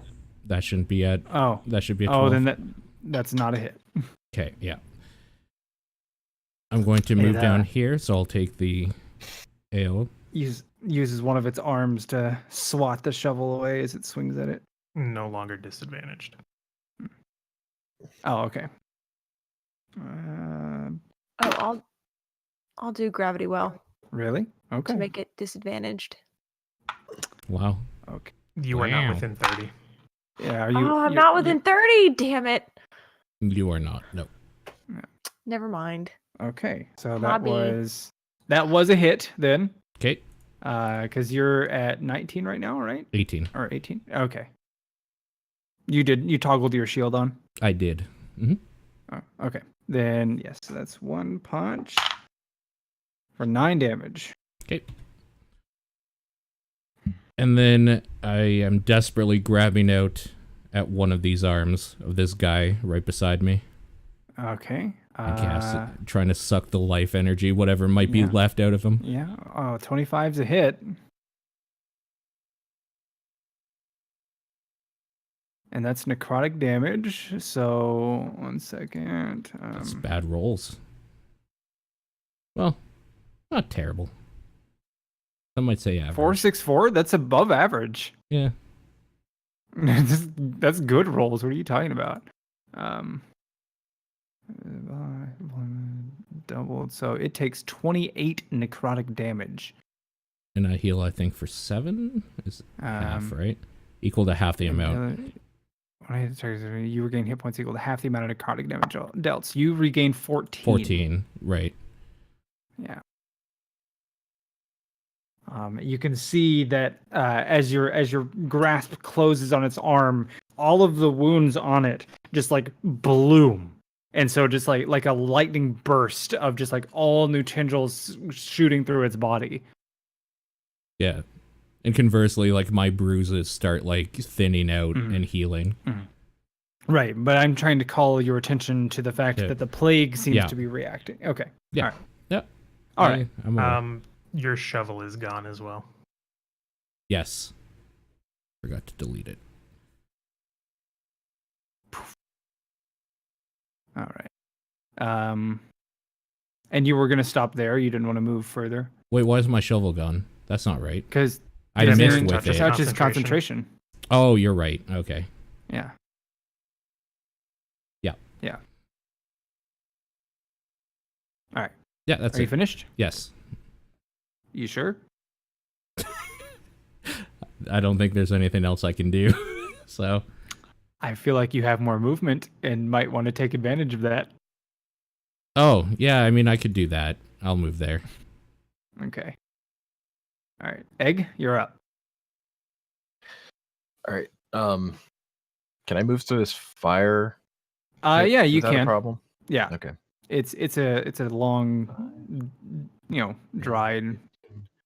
20, 25, a 30. So run up to this thing, and I'm going to tack it. Mm-hmm. And everybody was surprised. Very surprised. More so that the he attack missed. seems to be careening off to the side. Yeah, it just it bats your staff out of the way. Disappointed. Hmm. I try again. Oh, that one will hit. Okay. 12 damage. All right. Oh, I'm on measuring. That's why it's not letting me select. Man, what's wrong with roll 20 today? It's chugging. The creature staggers under the weight of your blow, and the third degree burns or worse that it is suffering actively. It seems to be teetering, but only just. All right. Then I will try to tap it with the butt end, but I miss. Yeah. It uses one of its many arms to just simply steer the butt end of your staff away. All right. That's it for me. All right. They begin their turns. So it was 8 damage. Let's say fail.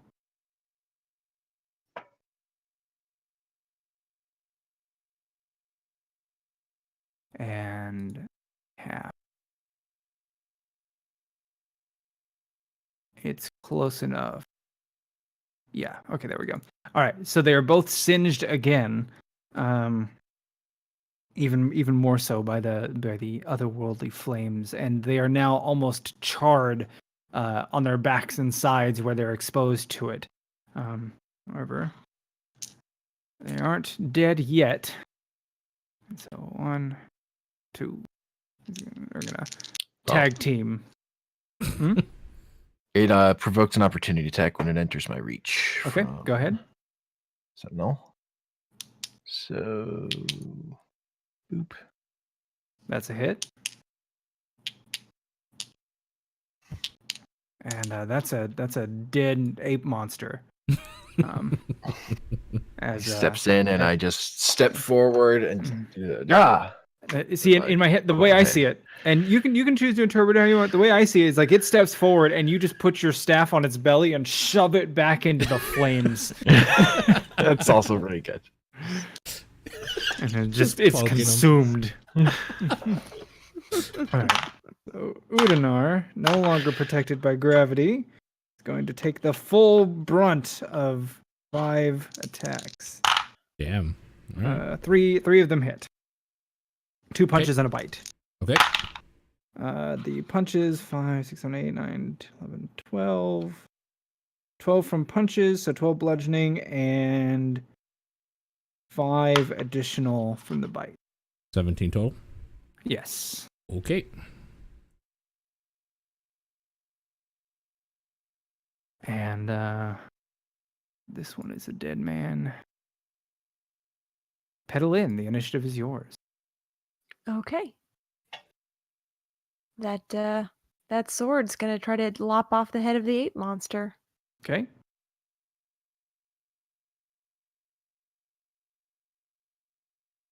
Unfortunately, it does not, as the ape monster ducks the sundering beheading strike. All right. And then try to do this one more time. Or rather, 2 more times. With another hiccup and a sneeze.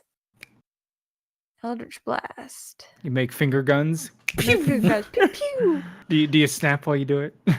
I should. All right. The one is a hit. What's the other one? Yeah, both hit. Yep.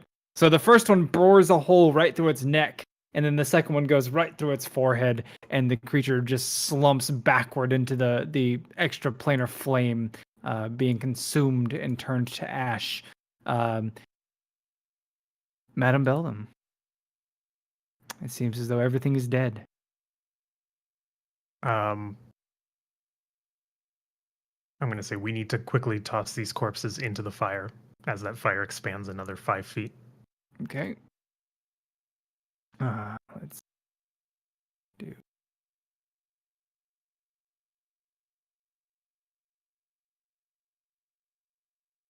So Madame Beldam calls out that everybody should haul the corpses. What is the group consensus? Yay, nay? Yay. Yeah, that Burn sounds every- fun.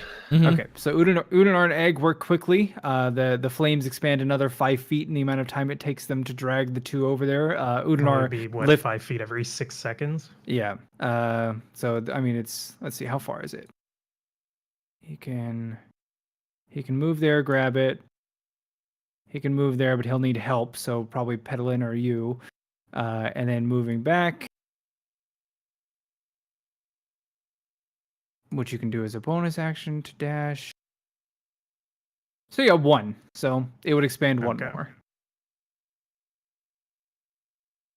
Because Udanar can just lift this one, and no big deal. And then Egg and Madame Beldam can drag the other and toss it into the flame. All right, so let's say you do that. That's done. What now? Well, May I stop the suggest we flames. move- All right, I'll stop Um, concentrating on the fire. Okay. I want to try cauterizing my bite wound. In extra planar fire? Did I Like are you- heat up a weapon and cauterize it. Okay, so you use one of your battle axes, I guess. You want to Yeah. use the flat Alright. of one of my Yeah. daggers? So I'll use my long sword. Okay, so Egg dips a long sword as though he is attending a weenie roast into the extra planar fire before it winks out, leaving it there as long as Madame Beldam allows, before the blade is screaming red hot. He then takes that and makes a wisdom saving throw. Oh God. Okay. Oh shit. And against every instinct, presses this red hot blade to his chest, or arm, or shoulder, wherever he was bitten. I don't think we decided. I'll go with shoulder. All right, that deals 3 damage to you. Mm-hmm. And let's say after you're done shouting and screaming, you bear a new bright pink scar over your cauterized wound. Mm-hmm.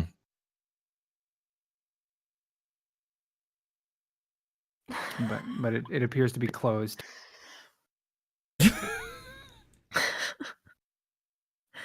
Ah! And Oh And then my Egg God. drops his sword and just sits on the floor, like he's like on his knees with his hands on the ground, it's just panting. and then it was only Udinor and Egg that got bitten, right? Yeah. Yeah, I just got punched. Yeah. So then I need you to both make a Constitution saving throw, please.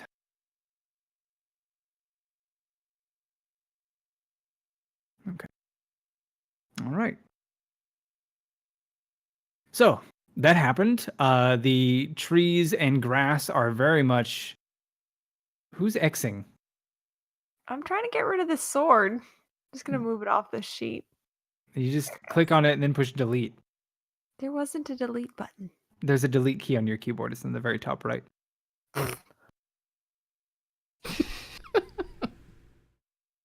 All right. So, the tree, like where the flame was, it's just blackened. The flame doesn't appear to be spreading though, as the woods are too damp without the actual active source of fire.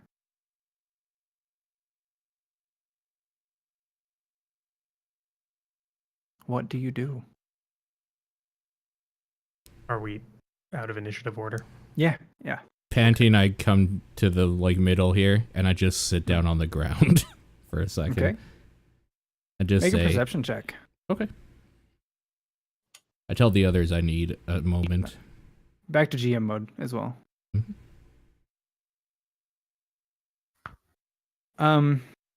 You notice as you sit down, just barely, a small script of what looks like scroll or parchment paper that was within the fire pit that seems to have survived the flames within. I'll pick it out and As you look at pull it out, you spot what looks to be a smudge of melted red wax on the corner of the paper. You can only just make out like a letter and a period at the end of what looks to have been a missive of some sort. The heat from the flame melted the wax to make it unreadable, but you can tell that there was a red wax seal on the corner of this parchment at one point in time.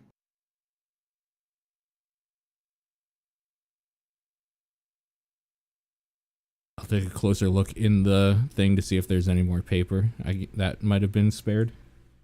It looks as though that's the only piece that you could find in there. Since I mean, I'm Bill's standing right next to him, so I see him digging through. yeah, I show it to you after Okay. I look at it for Okay. a second. And I just say, what do you make of this? Hey, Pedalin, Yeah. do you still have that contract from the keep? I think so. Which one? The House The of thief Scales contract? one. yeah, I've still got the thief contract. Didn't that have a wax seal on it? A red one in the bottom corner. Can we compare the wax? Give me investigation. CSI. I'll dig out the thief contract and Whoever's I'm just going to take one investigation check, but you can roll it at advantage. who's rolling? It looks like Madame Right. Beldam. Yeah. Need one more there. All right. So as you're trying to compare the two, I'm guessing you're trying to figure out if they're the same. What stands out to you as extremely similar is that you can spot gold flecking in the red wax of the melted parchment, or the burned parchment and melted wax, which seems to match that of the thieves' contract.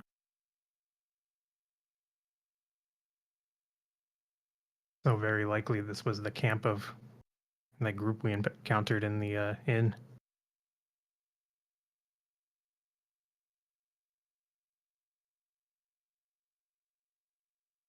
With the House of Scales.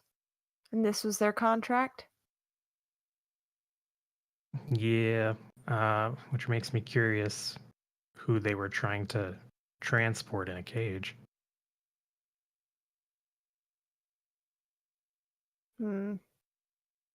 Well, something tells me it wasn't that guy.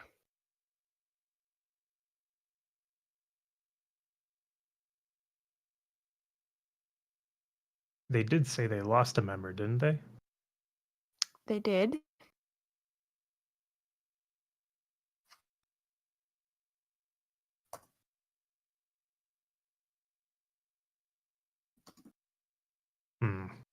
Well, there's not much we can do now other than press forward.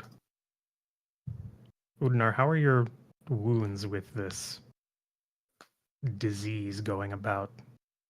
One of them bit you, didn't it? When you look over at me, you just see that I'm not paying attention. I'm kind of like meditating. And I've been this way for a bit now while you guys were talking.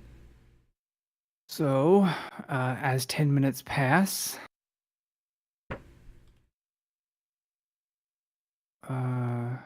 each regain hit points. So go ahead and roll that publicly. All right. So everybody regains 18 hit points. Pretty good rolls on that. Yeah, not bad. That's only 2 off of maximum. Yeah.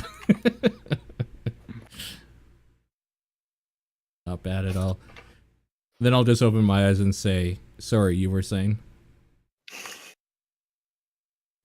Is there anything happening with your wounds after that thing bit you?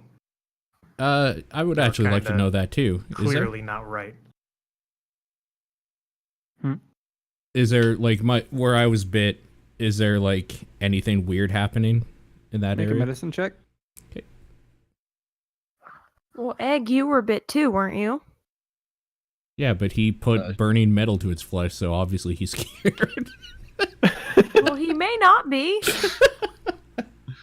Should I do a medicine check also? I mean, you're not going to see much other than freshly cauterized wound. Yeah, that's fair. That's what I figured.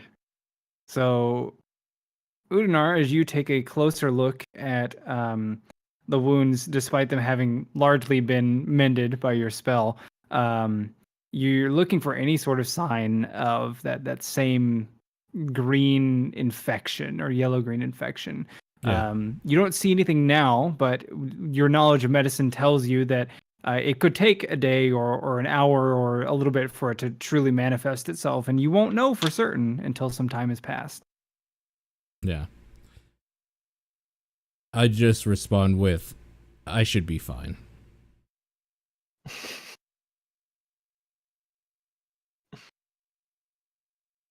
Appreciate the vote of confidence. Egg eats a good berry. You heal 1. Yep. Nice. Actually, how many did you get today? Because we didn't roll that. We didn't. Just normal roll, since no special care or attention was given. What is it? I think it's 2d4, d4. Yeah, that sounds right. Magic items, Goodberry Bonsai Bush.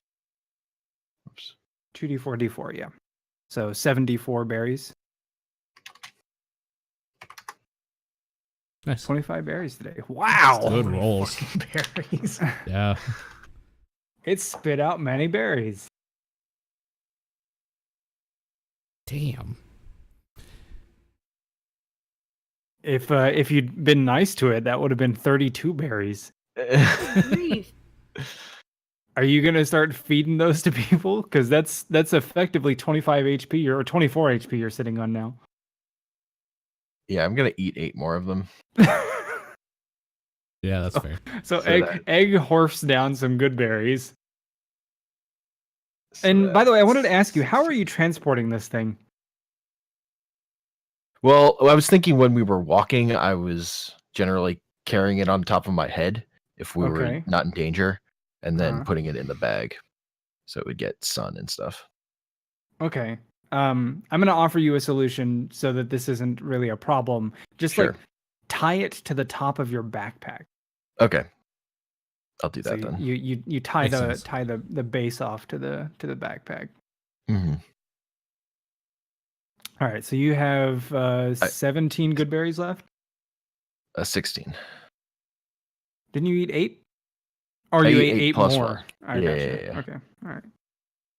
So I hold out a handful of good berries after, like, with my mouth full of them. Yeah. Pedlin's hungry, so she eats one. I'll take one as well. Okay. I will take 5. All right. Okay.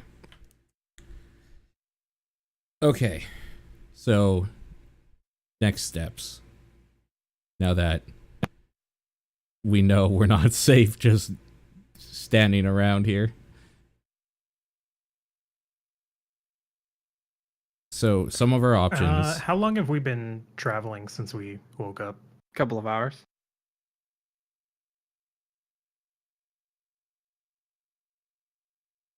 We could talk with the dead here and see if they have any information they would bestow upon us. That man in the cage might be worthwhile talking to.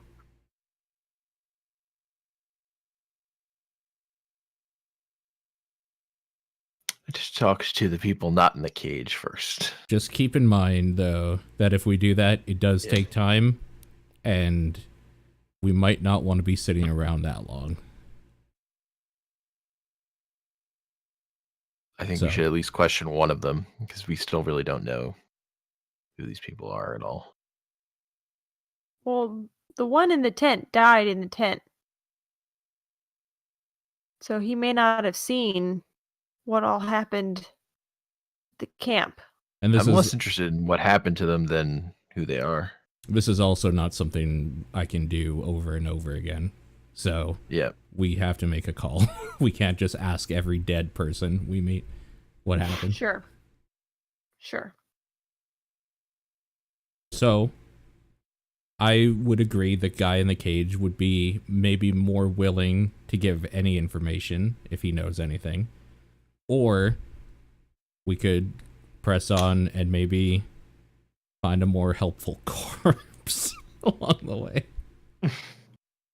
The guy in a cage is a gamble because we don't know if he was killed before the camp was attacked or Yeah. during the attack. Yeah. So I guess the guy in the tent would have been part of the group that was out here Mm-hmm. and There- would know more about who they are. We could also trail the creature that was eating at the corpse and see what's going on with that is another option. Or we could continue on to Eldrick's. I say we talk to the guy in the tent and then keep going east looking for Eldrick. So here's the reason why I'm bringing all these options up. Because if Eldrick is dead, I think he's the one we should talk to. We have to find his body first. That's a good call. And like the guy in the cage isn't an elf, is he?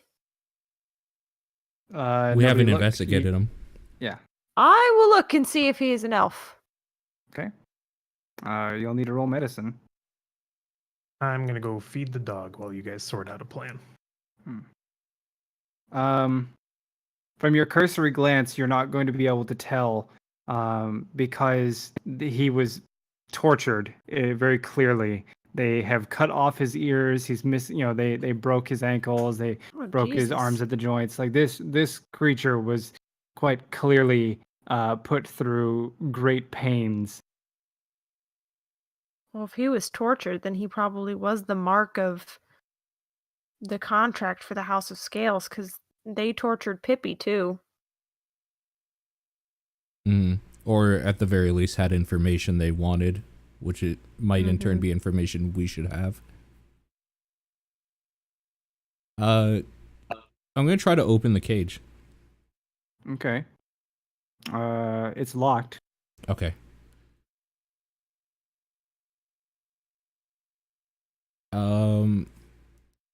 I'm going to try to like pull off the door, I guess, or I don't know, disturb it enough that maybe it starts bending or something. Why do you need to open the cage? I want to investigate the body. Just Well, as a reminder, it's a rusted cage, isn't it? Mm-hmm. Mm-hmm. So maybe have Egg hit it with something heavy. Or it also doesn't have a bottom. Oh yeah, I'll try to lift it then. Okay. So you'll have to pull the 4 stakes out. But do you have any tool for that? Actually, literally, your shovel would work. So Yeah. no, go ahead. You lift. You pull out the stakes and are able to topple the cage, freeing the body within as it stirs slightly, but Okay. is unable to move or really get anywhere within the state that it's in. So now that I'm able to get closer to it, I'm going to take a closer look at its clothes and any identifying marks and look through like its pockets and stuff. Sure. So you're taking a look at it, and it's got like traveler's robes on, but they aren't quite like it's got like a frock and it's tied at the waist, and within its pocket in there's like a secondary pocket, almost like a key pocket in jeans, just to give you a visual, Okay. where there is a small diamond shaped medallion that has the visage of a single wheat stalk on it. A wheat stalk. Mm-hmm. I'm gonna look at my coin. Does it look similar? So you turn the coin face until you find wheat, and it is almost a spitting image, though it is somebody's interpretation of it. But I mean, it's a wheat stalk, so I mean, how many different variations Yeah. of that can there be? Fair. Yeah.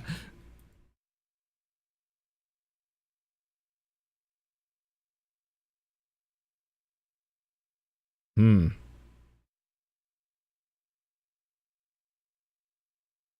I'm gonna start meditating and ask the gods for a quick powwow.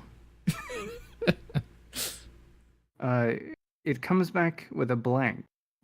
Even as you spin the coin spins as a normal coin would. Like there's no additional momentum to it or lack thereof.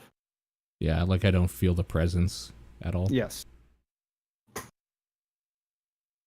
I'm gonna pocket the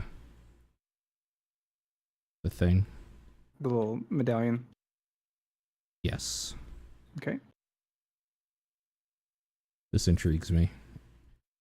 Okay,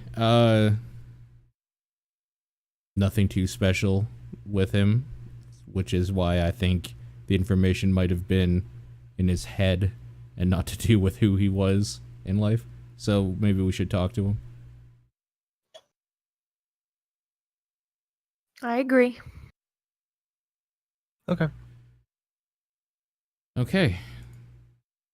So I will do the whole rigmarole of getting my priest pack out and lighting the incense and just kind of like waving it around the body and sitting next to it and blah blah blah to cast the thing that I'm looking for as I try to fill dead air. There it is. Okay. So this takes a while, so if anybody else has anything within 10 minutes, I guess. It only takes one action to cast. The duration is 10 minutes. Oh, the duration's 10 minutes. Yeah, casting time is 1 action. Yeah, that is pretty quick, actually. Huh. Okay, so I'll just sit right beside the corpse, close my eyes, and then just, like, wait until...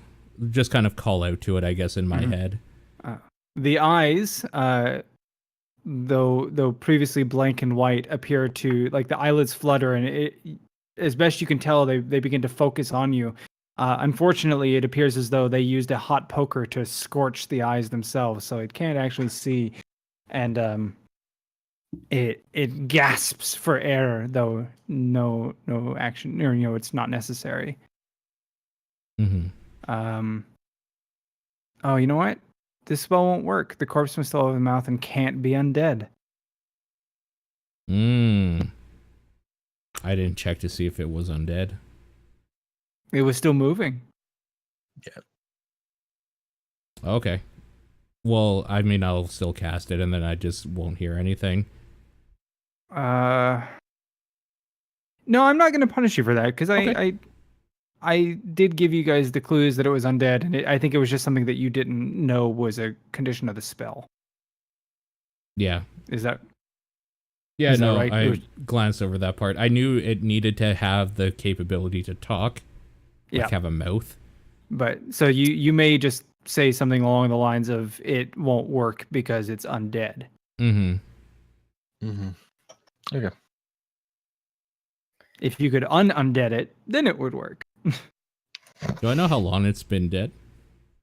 I think I told you it was like a week to 3 weeks, or is that the a other week one? to 3. That was the other one. Oh, this one has maybe been dead a little bit longer, Okay. but not by much. Maybe a day or so. Mm-hmm.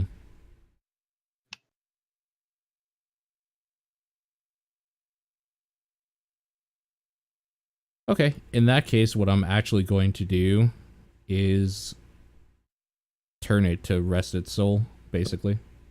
Okay. So you're gonna turn undead? I'm going to turn on dead on it. I don't know why I didn't do the thing, but... I'm sure it will. DC 15.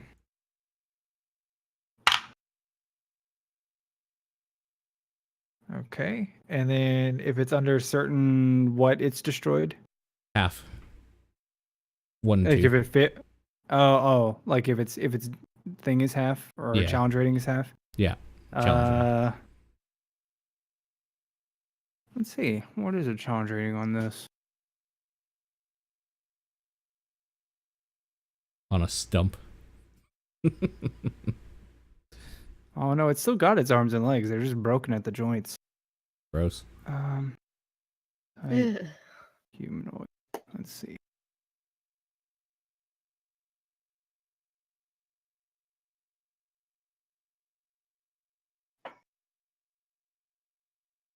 No, it is just turned and not destroyed.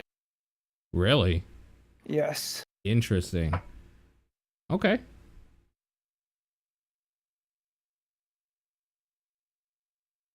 In that case, I'm going to smack it.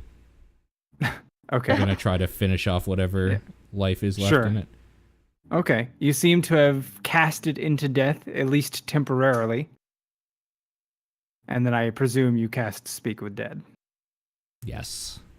Okay. Edelin is just kind of watching all of this, very perplexed. Mm-hmm. Not really sure why he's hitting a dead body. So, 5 questions. Okay. So now that we can talk, who are you?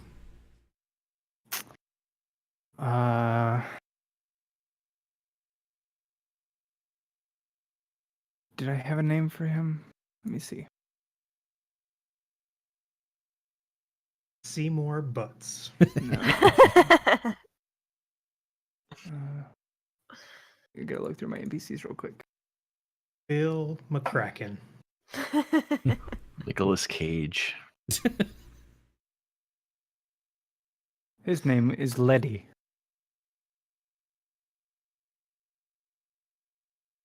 Who are these men you travel with? I travel with no one. Why were you in a cage?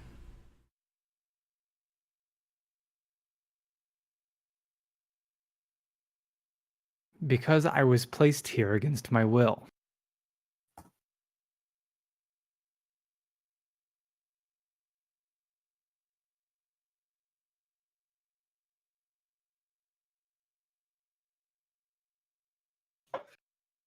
What did your captors want from you? My life.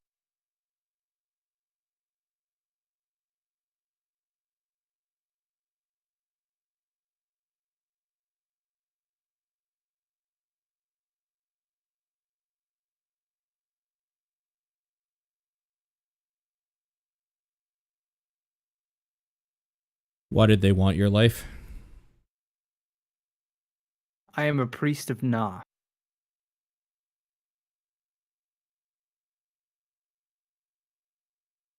I think not only is that the last question, obviously, but I think that's where my concentration broke as well. Yeah.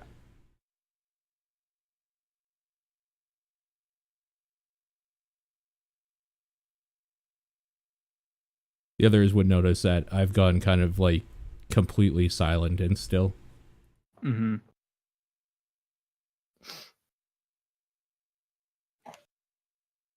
Well, Udinar, did he say anything interesting? Yes.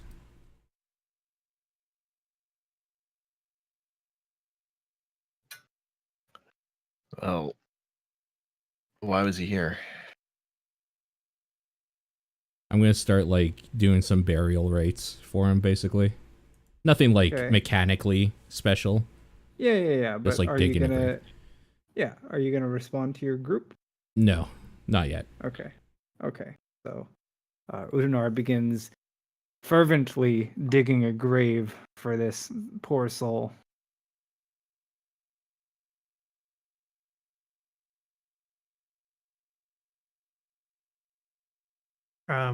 While all that was going on, I don't know how much time has passed. Could I have ritual cast detect magic?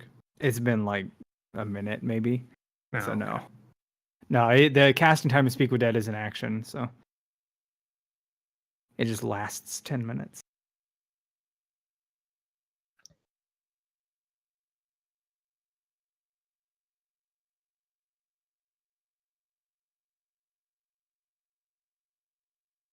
It's a very compelling silence.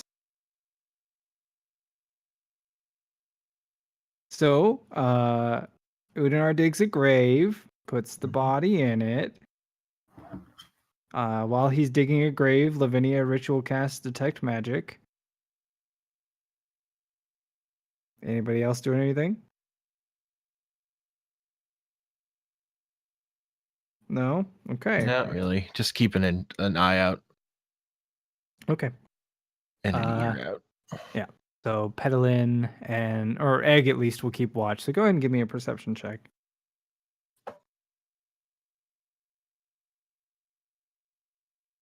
I'm keeping a keen watch.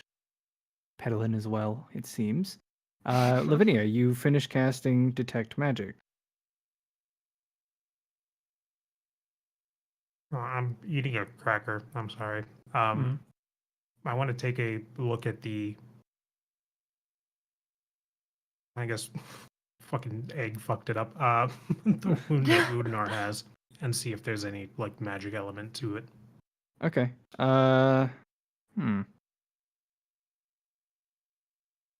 Yes. Yes, there is. And that is what I figured.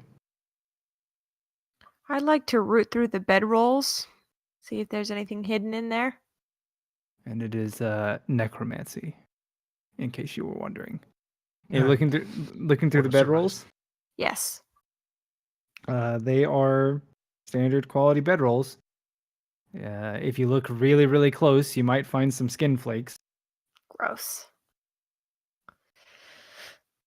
And definitely some mold and mildew as they've been out here in the elements and some rain. Though I suppose even that would die to the plague. While he's digging his hole, Mm-hmm. He's a dwarf and he digs a hole. Diggy hole. Udinar, I don't want to alarm you, but there's necrotic magic seeping from that wound. Yes, of course there is. And with your Batman vision, you would notice Egg as well. It's just his entirety glowing. Well, it's in the same way that there is a bit of magic. So yes, even through the cauterized seal, you can see the necrotic energy emanating. Okay.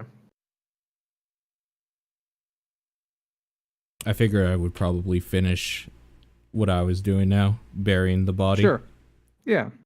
And I'll just You're a tell. big- Sorry? You're a big man. It's soft dirt. It's easy enough to dig. Yeah, it's not too bad, but had to say a little prayer and all that. Because, Yeah. you know, religion. Mm-hmm. Yeah, I'll just turn to the others and say, we must keep moving.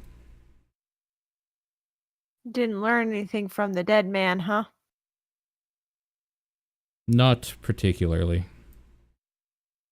He was a priest of one of the gods that I I commune with.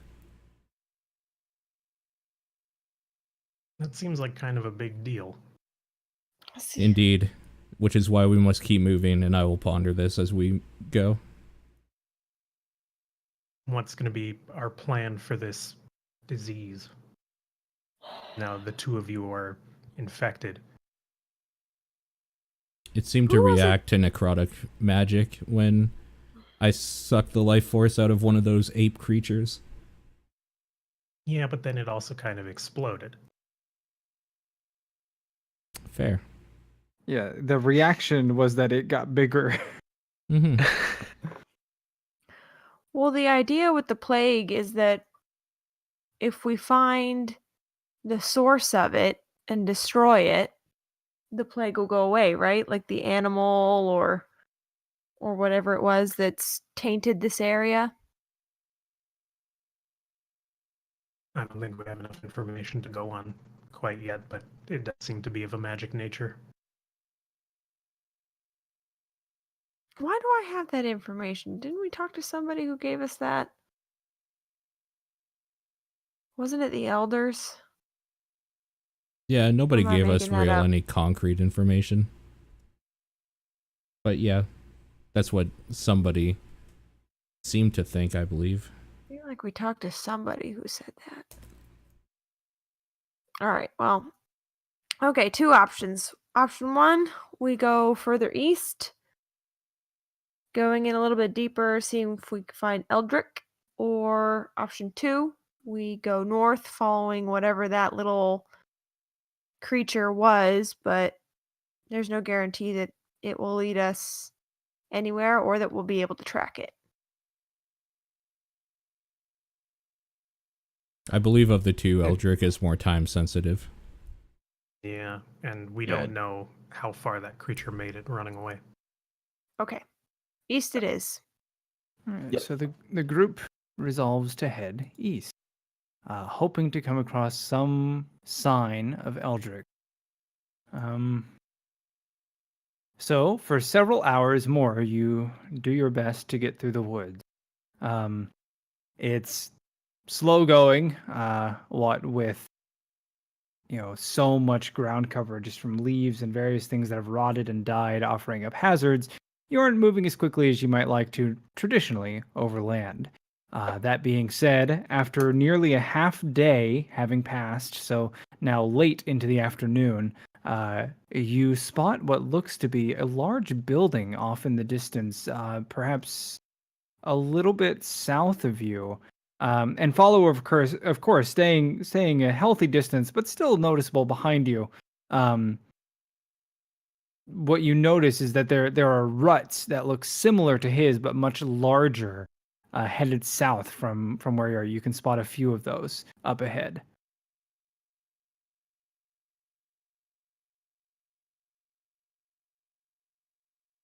Hmm. Looks like maybe a few buildings off to the south in the woods. The buildings look promising. Indeed. It's something. So you head closer. Yeah, they're the only signs of habitation we've seen, so. Okay. So as you head a bit south and get a little bit closer, what you can see, it appears to be perhaps a farmstead. There is one large, long building, which is likely a stable or barn of some sort. A small shack where maybe they kept their tools or other instruments, and then maybe the house itself. And the ruts within the earth, you can see that they go right through the middle of the little farmstead, with a couple of big spots of churned earth. As you get closer, follower appears to pick up on this and dives into, like, his rut merges with one of the large ones, and then he disappears. You're no longer able to see his rut. Hmm. Good job, Guess we Abe. You found his reunited family's him with trail. his family. Mm-hmm.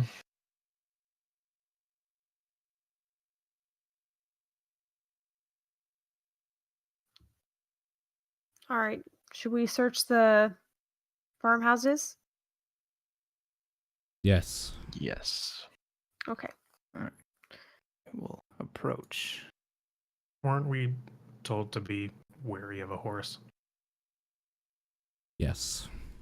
Good Doesn't place this to seem find a like horse the... is on a farm. Yeah. Let me turn that on. Do this. Okay. As you get closer to the farmstead, you'll notice that there are a pair of bodies hanging from nooses next to the house itself, and what appear to be a few other bodies laying on the ground in the center of the farmstead near the well. Give me just a moment. They aren't on the map, but just use your imagination. Mm-hmm.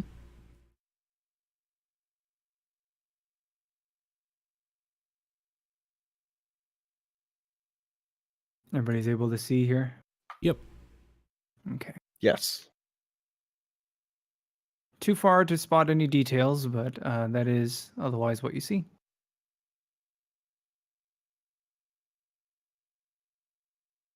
And these bodies, they're like hanging from this tree here.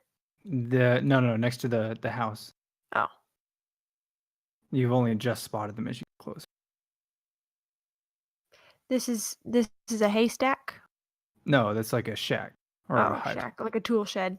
Yeah. Okay. No hay here.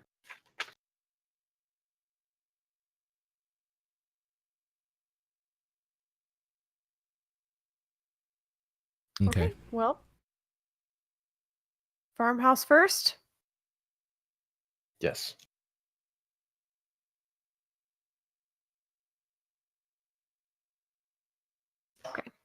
Do we So- want to This is the split up farmhouse, isn't it? or...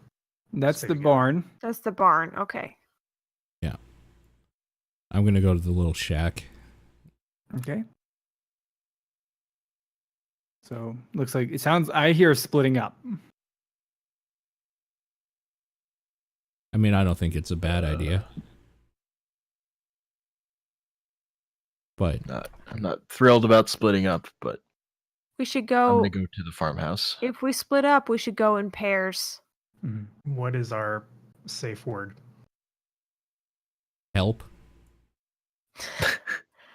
I was gonna say spaghetti, but help is probably better. Or just like a scream or something. I don't know. I don't mind the idea of pairs. All right. It's a good compromise, I think. All So, right, I'll go with egg to the house. Beldam and I'll check out the barn, I guess, then. Okay. Let me see if I can pull up a couple of bodies just so I can put them on there where they belong.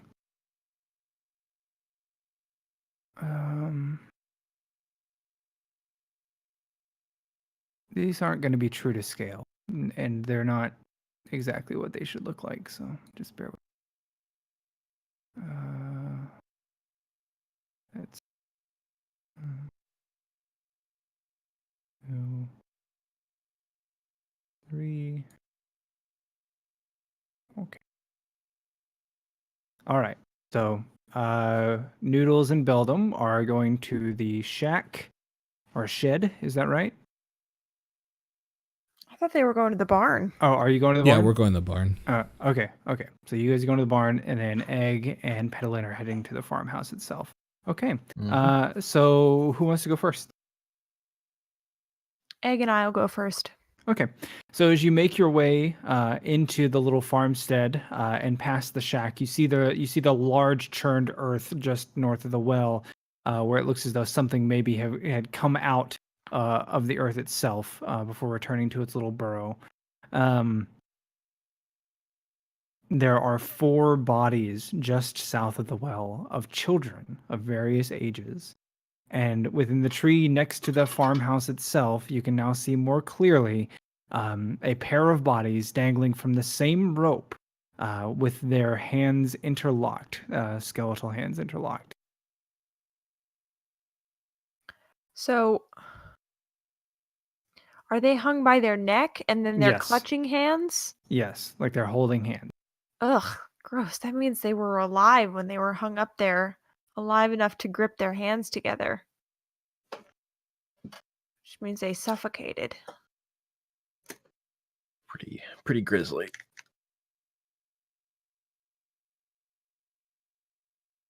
How old are the bodies? Like they're skeletons? They're well, you can see bone. They're not fully skeletons, but there are skeletal bits. So they've been there long enough for flesh to decay significantly.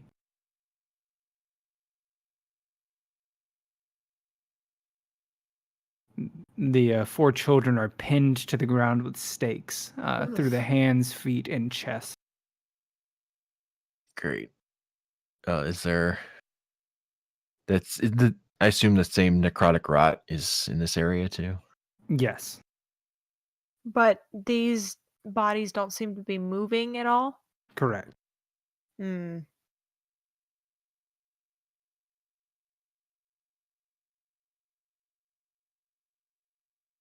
It's gruesome. Anyway, you'll make it to the house, unless you guys are going to stop and investigate or do anything there. No? Okay. We'll come back. I just want to. Yeah, the way in which they're hung is it clear someone else would have had to hang them up there. No, it's a shared rope between the two. Yeah. Mm-hmm. All right. So as you make it to the house, inside you'll see what was like a quaint little farmhouse. There's a single window, and there's some thin, like tweed sheets and things like that. Just out the back, you can spot that they at one point in time had a garden, but it's been it rotted away due to the plague blight. And otherwise, just standard like wooden plates and bowls and things like that. Does the inside look like somebody's rifled through it? No. So it it's looks largely unmolested.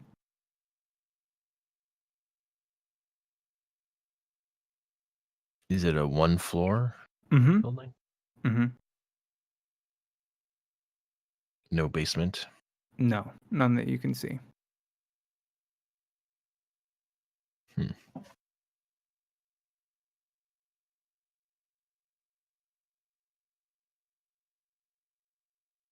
Is the floor planked or dirt? Partial, both. Parts of it are planked, other parts are dirt. Does it sound hollow underneath the planks? You would have to investigate that, wouldn't you? I would.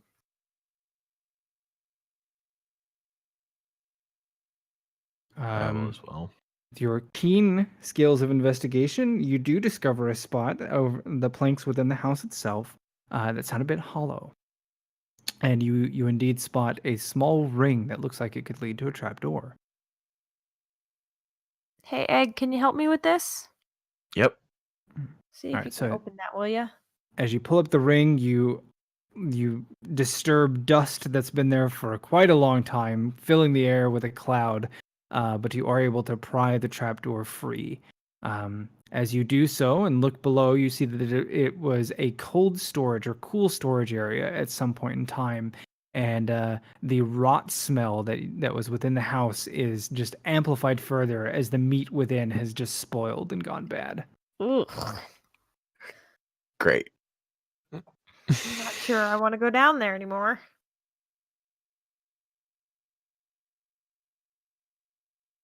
Do either of you have experience with like little farm villages? Petalin, you come from one, don't you? Yes, I would. Yeah. So this is just where they dig a pit deep enough that it's cool and can keep something stored there. It's probably mostly foodstuffs and whatnot. Well, come this far. Egg goes down just to poke around a little, despite the smell. You definitely find just a few slaughtered animals that have gone spoiled. Okay. Do you guys want to search the house at all? Yeah. So perception. Search through the cupboards and stuff. So pedal in as you reach what appears to have been the communal bedroom, as there's a crib and then a fairly large like straw bed that looks like it could have housed the entire family, as it were. You go rifling through and find a poorly scrawled piece of parchment by somebody who was just barely not illiterate. The general gist that is conveyed to you as you read through it is that the plague began when a pale horse arrived, and due to the curse, Eldrick could not help them in staying it, and that they pray that any gods that might listen or might hear them would grant them rest and forgive them for what they must do. And it seems as though it was perhaps they killed their children to spare them and then hung themselves at the tree. Good lord. Yeah, that's what I figured.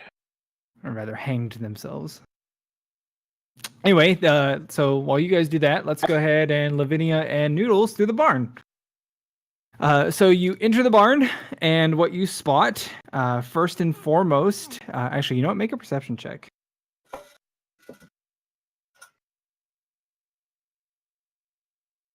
All right, Madam Beldam. So Udinar, you're immediately preoccupied by this like large chicken coop that you see inside.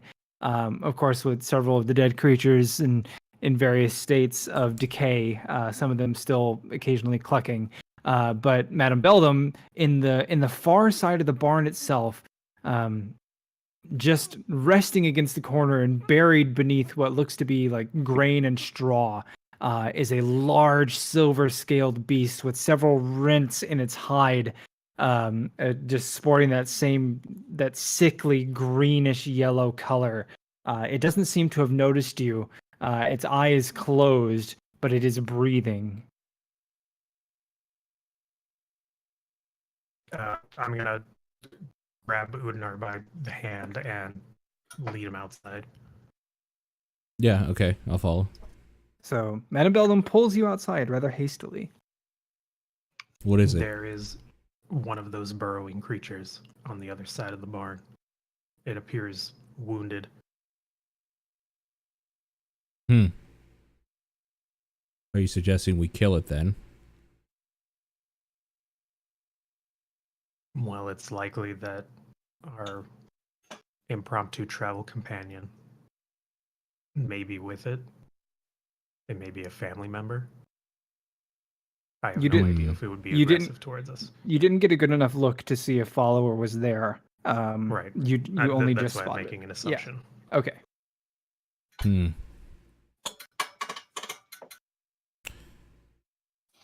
Well, the other one seemed of sound temperament. Maybe we can see if we can help this one. It is infected, though. I don't know how we can help. We're all infected. No big deal.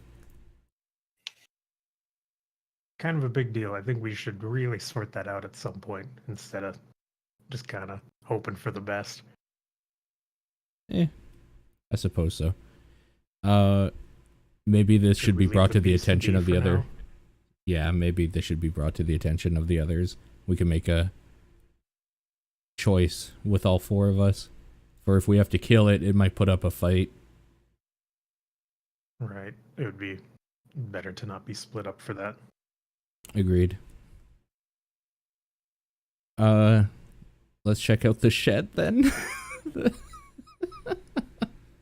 No, we should probably go to the house, right? To meet up with them. Yeah, we should probably let them know as soon as possible.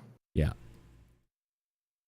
Okay. So you guys head out of the barn, or already out of the barn. You head from the barn to the house quickly, and you arrive just as Pedalin is finishing reading the poorly written note from the farm couple.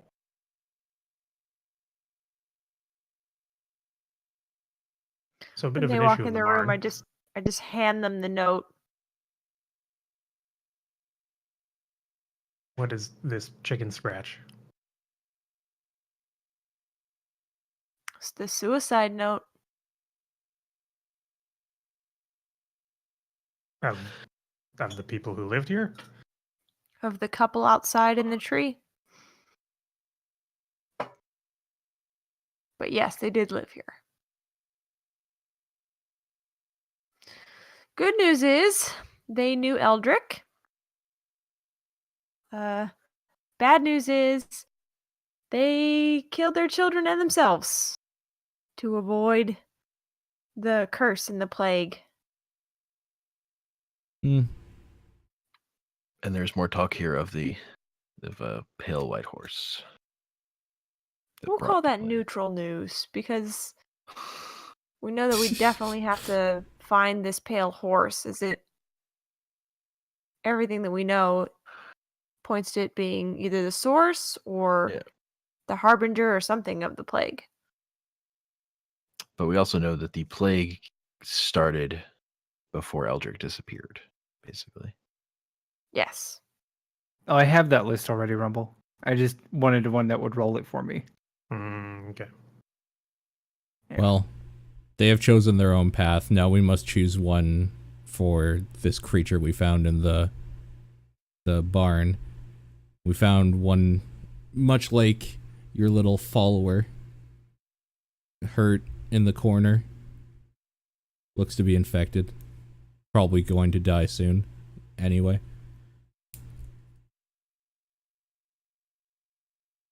We should probably prevent it from becoming undead if we can. As you finish that sentence, you hear a loud, keening wail coming from the direction of what is likely the barn. I think we must make a decision and haste towards that whale. Yep. Ugh, I was gonna vote that we should leave it alone, but I guess it would be better if we prevented it from turning undead. All right, just nobody try to get hurt this time. We don't want to get infected ourselves. Yeah, I was definitely trying to get hurt last time. Got it. Well, I know you, eh? Excuse I me. know you're I'm into sorry. that sort of thing.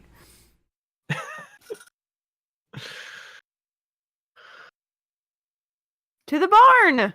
Yep. Yeah. Let's go. Let's do it. All It can only right. go well. Let me make sure I'm looking at the right book. That would be embarrassing to look in the wrong book multiple times in a night. And this is why when we move over to Fantasy Grounds, I'll be happy because I don't have to do this anymore. All right. So you guys hastily make your way out back over to the barn. When you do so, what you spot is Follower standing in the center of the barn, surrounded by the mostly eaten corpses of livestock, just like almost howling this long, sad, keening cry. Yeah. And the creature itself is now standing and heaving from this open wound in its side. And like the rib cage is exposed, which you couldn't see earlier because it was covered in grain and animal corpse. It appears as though the creature within is already dead, but as it turns to look at you, its natural predatory instinct seems to take over, and it bursts through the back of the barn. And I'm going to move you guys over here. Well, the entrance would have been right. Put you here, here, and here. You can arrange yourselves within that formation if you want. And it's going to burst through the back. Creatures.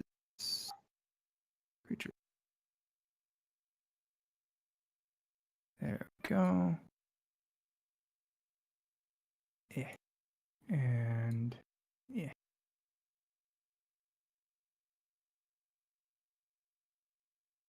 So it bursts through the back of the wall and looks as though it's about to pounce. So go ahead and... Ooh. I need to clear everybody's initiative. Yes, clear the list. Add a turn. Go ahead. Roll initiative. God damn it. It was still on that. Okay, I'll add it Yeah. manually. Okay. Do you need me to add a turn? Yes, For you. please. What? I had my token selected. It said I didn't have a token selected. Yep, same. All right, everybody's in there. You can edit manually. Molly, shut up. You're annoying.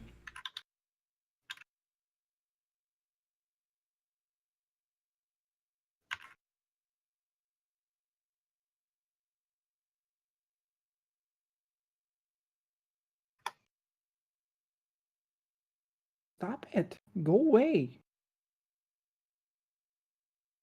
All right. Descending order. Oh, it moves first. So, it burrows laboriously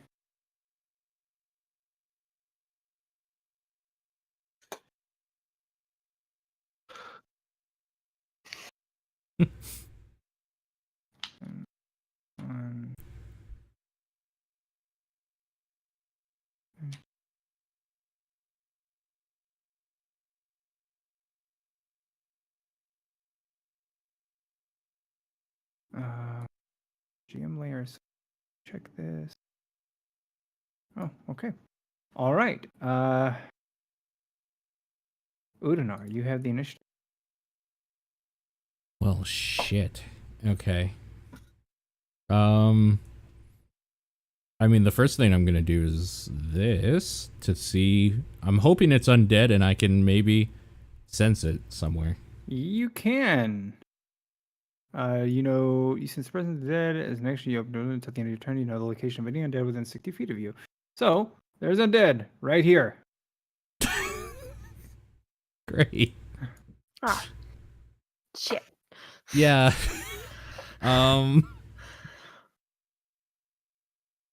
Shit. Okay. That changes what I was going to do to doing. In the future, I can't do that because it has total cover. But I already gave it away, so it counts this time. Okay. That changes what I'm gonna do. So I'm gonna move here, and I am going to holding shield and weapon ready. I'm gonna ready the action that when something comes within my range, I'm going to hit it with my weapon. Define your range. Melee range. Next to me. So if a hostile target comes within 5 feet of you, then you're going to attack. Yeah. Okay. Egg. You see Udinar move next to you and ready his shovel. I will do the same. Okay. You ready your shovel, also known as the White Steel Crozier. Yes, my White Steel Crozier. And I hold it just the way he's holding his shovel. Mm-hmm. Like you study him a little bit and then position yourself. Okay. Yes. Are you readying an action? Yes, standard attack action. Okay. Being if a creature comes within 5 feet of you? 5 feet. Yes. Okay. So if a hostile creature 5 feet of you, you will make an attack action. Okay. That would be pedal in. Okay. I am going to bless the 3 of you. So you can turn your bless doodad on. Oh, right.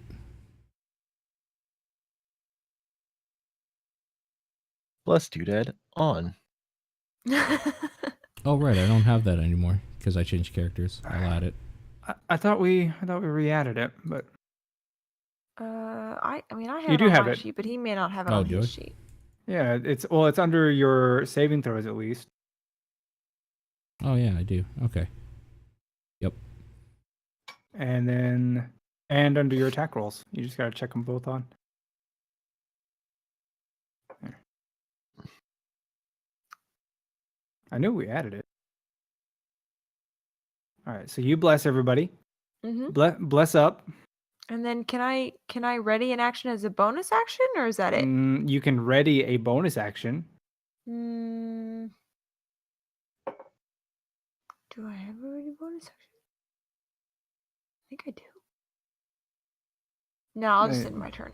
Yeah, I was gonna say I don't think you have any bonus actions that wouldn't conflict with bless. Yeah, I don't. Okay, Madam Beldam. Because they took defensive stances in front of me, I'm gonna get the fuck away from there.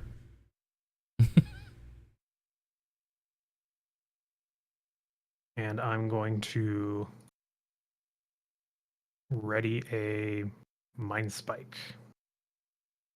What's the I don't like condition? that you're measuring the distance to me. Condition being when I see the boulette, Okay. I'm gonna hit it with it. Okay. All right. And then, as you move out and ready to do that, oh, where did it go? Come on, roll 20. There we go. I made it be smaller. There. From within the barn comes running out, still keening. We'll follow her. Then.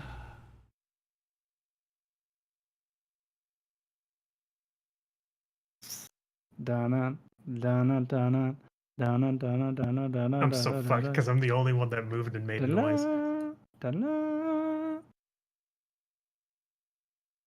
It's almost like you can predict the future. As the bullet comes flying out of the dirt as best it can in its injured state, chomping at Lavinia. What's happening? Okay, you're casting Mind Spike. All right. I saved, so 6 damage. Excuse me, game. Let me select things. Fucking. I don't know what Roll20's problem is today, but it is chuggy. Yeah. And then. To hit. That is a hit. I'm gonna make that a 9.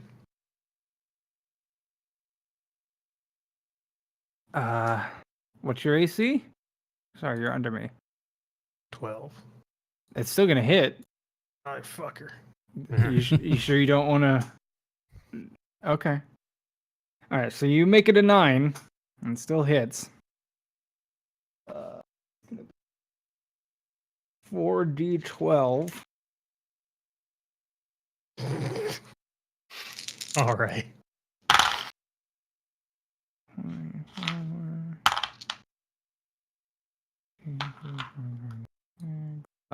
You let me know if any crit. Just 30. No crit. It's 1 attack. 36 damage. Good fucking lord. All right. As it just from underneath the maws of the bulette just tear into you, and it's everything you can do to just fight your way out of its maw and not be swallowed. Yeah, I was thinking about using gravity well, but I thought about it because I'd readied the action. I wouldn't necessarily have a reaction then. Right. Mm-hmm. So. Oh fuck! I have luck points. Well, it's done. Okay. Udinar, you have initiative. All right. Well, let's just go right over here. The first thing I'm going to do is seeing a giant chunk get ripped out of Beldam. Yeah, she is being just like chewed on. Let's go ahead and cast that as my bonus. Okay. So I'll roll that for you here. Or do they have to roll? No, I do. No, it already rolled. Oh, did it? Oh, yeah. Okay. So you heal 6. You get 6. And I'm going to reach out and grab you.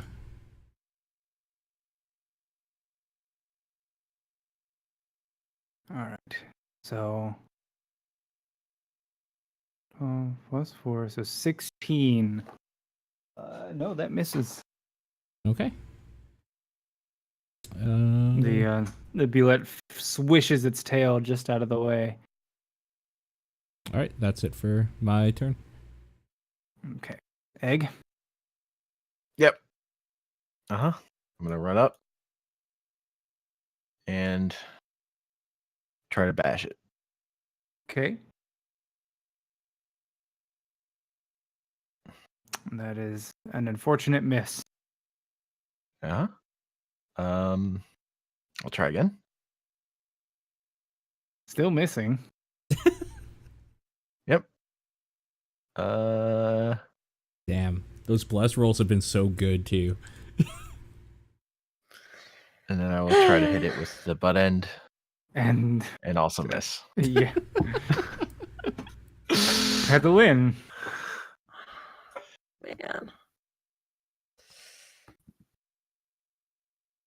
Hang on, my roll 20's screwing me up here. Yeah. Is it chug-a-lugging? Yeah. Yeah, I don't know what the deal is today.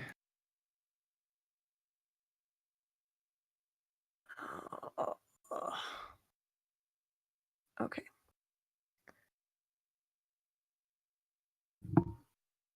Okay. So it's pretty fortuitous that Egg moved there. So what I'm going to do is I'm going to move right there. We're going to hit this thing with a lightning bolt. Okay.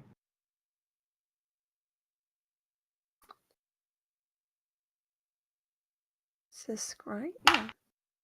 Do the thing, damn it.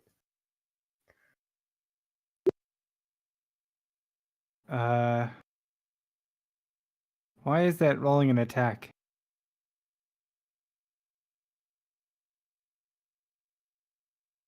Hmm.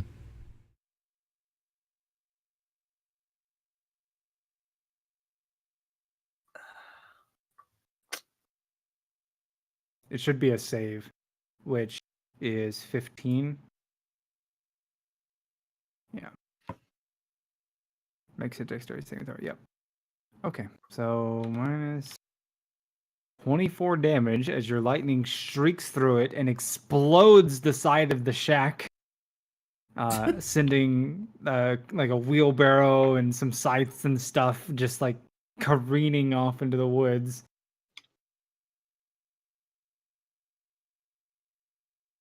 And then for my bonus action, well, I know I can't for my bonus action, can I? You can bonus action quickened cantrips. That's true. I can quicken and you know what? We're in trouble. We're gonna do that. You're gonna. Oh, that's a leveled spell. Oh right. Why is it there? Good grief. Alright, this one. We'll quicken Eldritch Blast. That's what I thought. All right, so that's and we'll take your roll from Mordrak's Echoing Blast. So just roll one more Eldritch Blast. Oh, well, okay, that's fine too. So 4 more damage.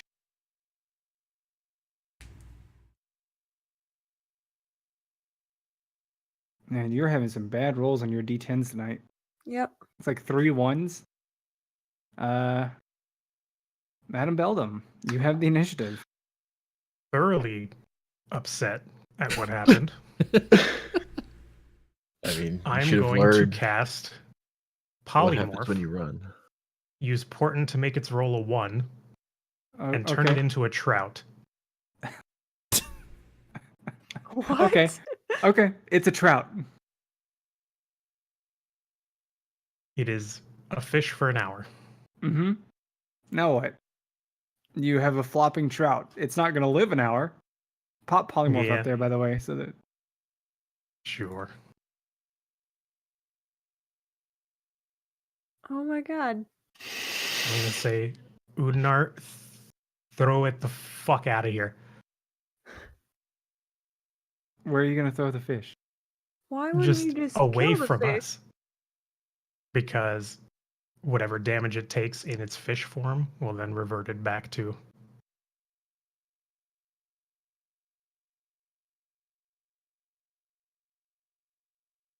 Um.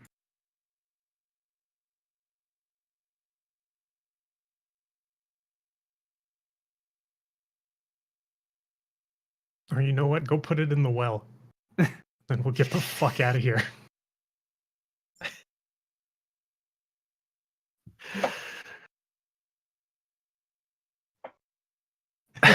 Found the token.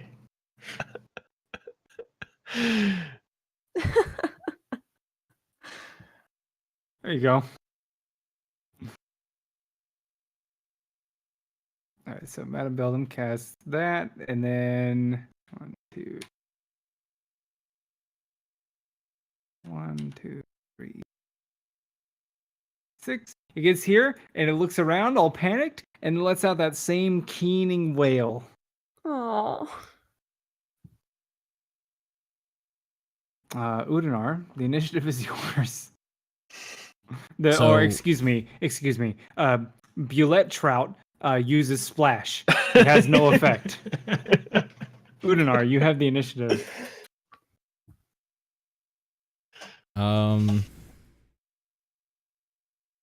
I am confused by what to do now.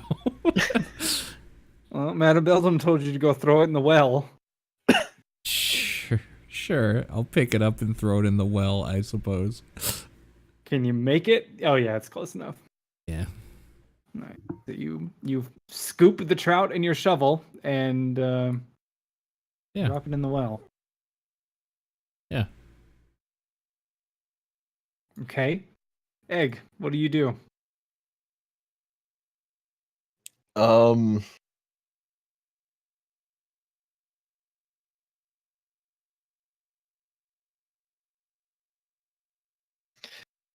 I go to check on the little guy over here. Stoop down and look at him. All right, as you crouch down, you can see that he like peers beyond you, like he's trying to look over your shoulder at where the creature was, but not seeing her. Lets out another, but much quieter, just like a whimper. Oh. I guess pedal in.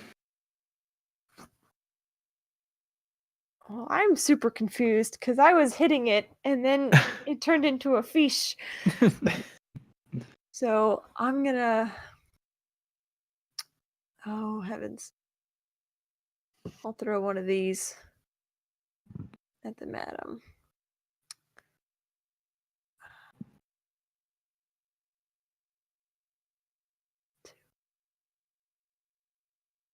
So the madam heals for 11.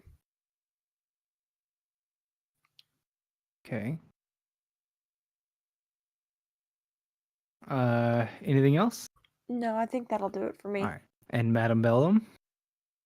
I'm going to slap myself with my healing hand and heal for another 7. And say to the group, we have an hour. We need to get out of here.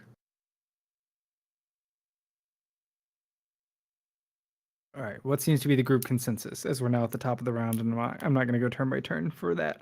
Yeah, I agree. So, get out of here. Yeah. Okay. So as the group prepares to flee, you see that Traveler, or Follower, excuse me, looks at you and then looks at the spot where its mother was, and then looks at you and then looks at the spot where its mother was, and then looks at you and looks at the spot where its mother was, and then looks at you one last time, quizzically tilting its head to the side. I offer Follower a bit of meat from my bag. Like you hold it out. Yeah, like palm open though. Mm-hmm. And then you know what? I'm gonna toss it just gently, so it drops right in front of him. He timidly walks over to it and picks it up and holds it dangling out of his mouth, but isn't eating it.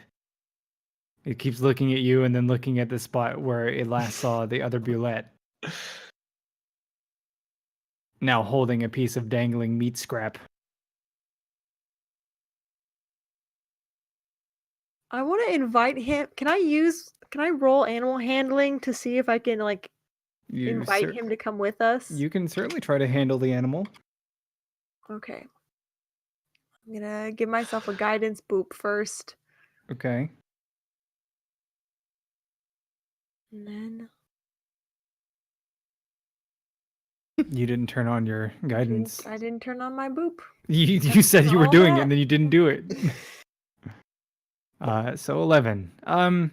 He already kind of trusts at least Egg, so he inches like between the two of you, like he's inching toward you, but definitely more toward Egg. All right, well, let's get out of here. He'll follow us or he won't. Yep. Which direction are we going? We were proceeding east, but then diverted south because we saw the building. Mm-hmm. So continue east, I suppose. Continue east, I think. Mm-hmm. All right, Okay. east the it group is. Heads east some more.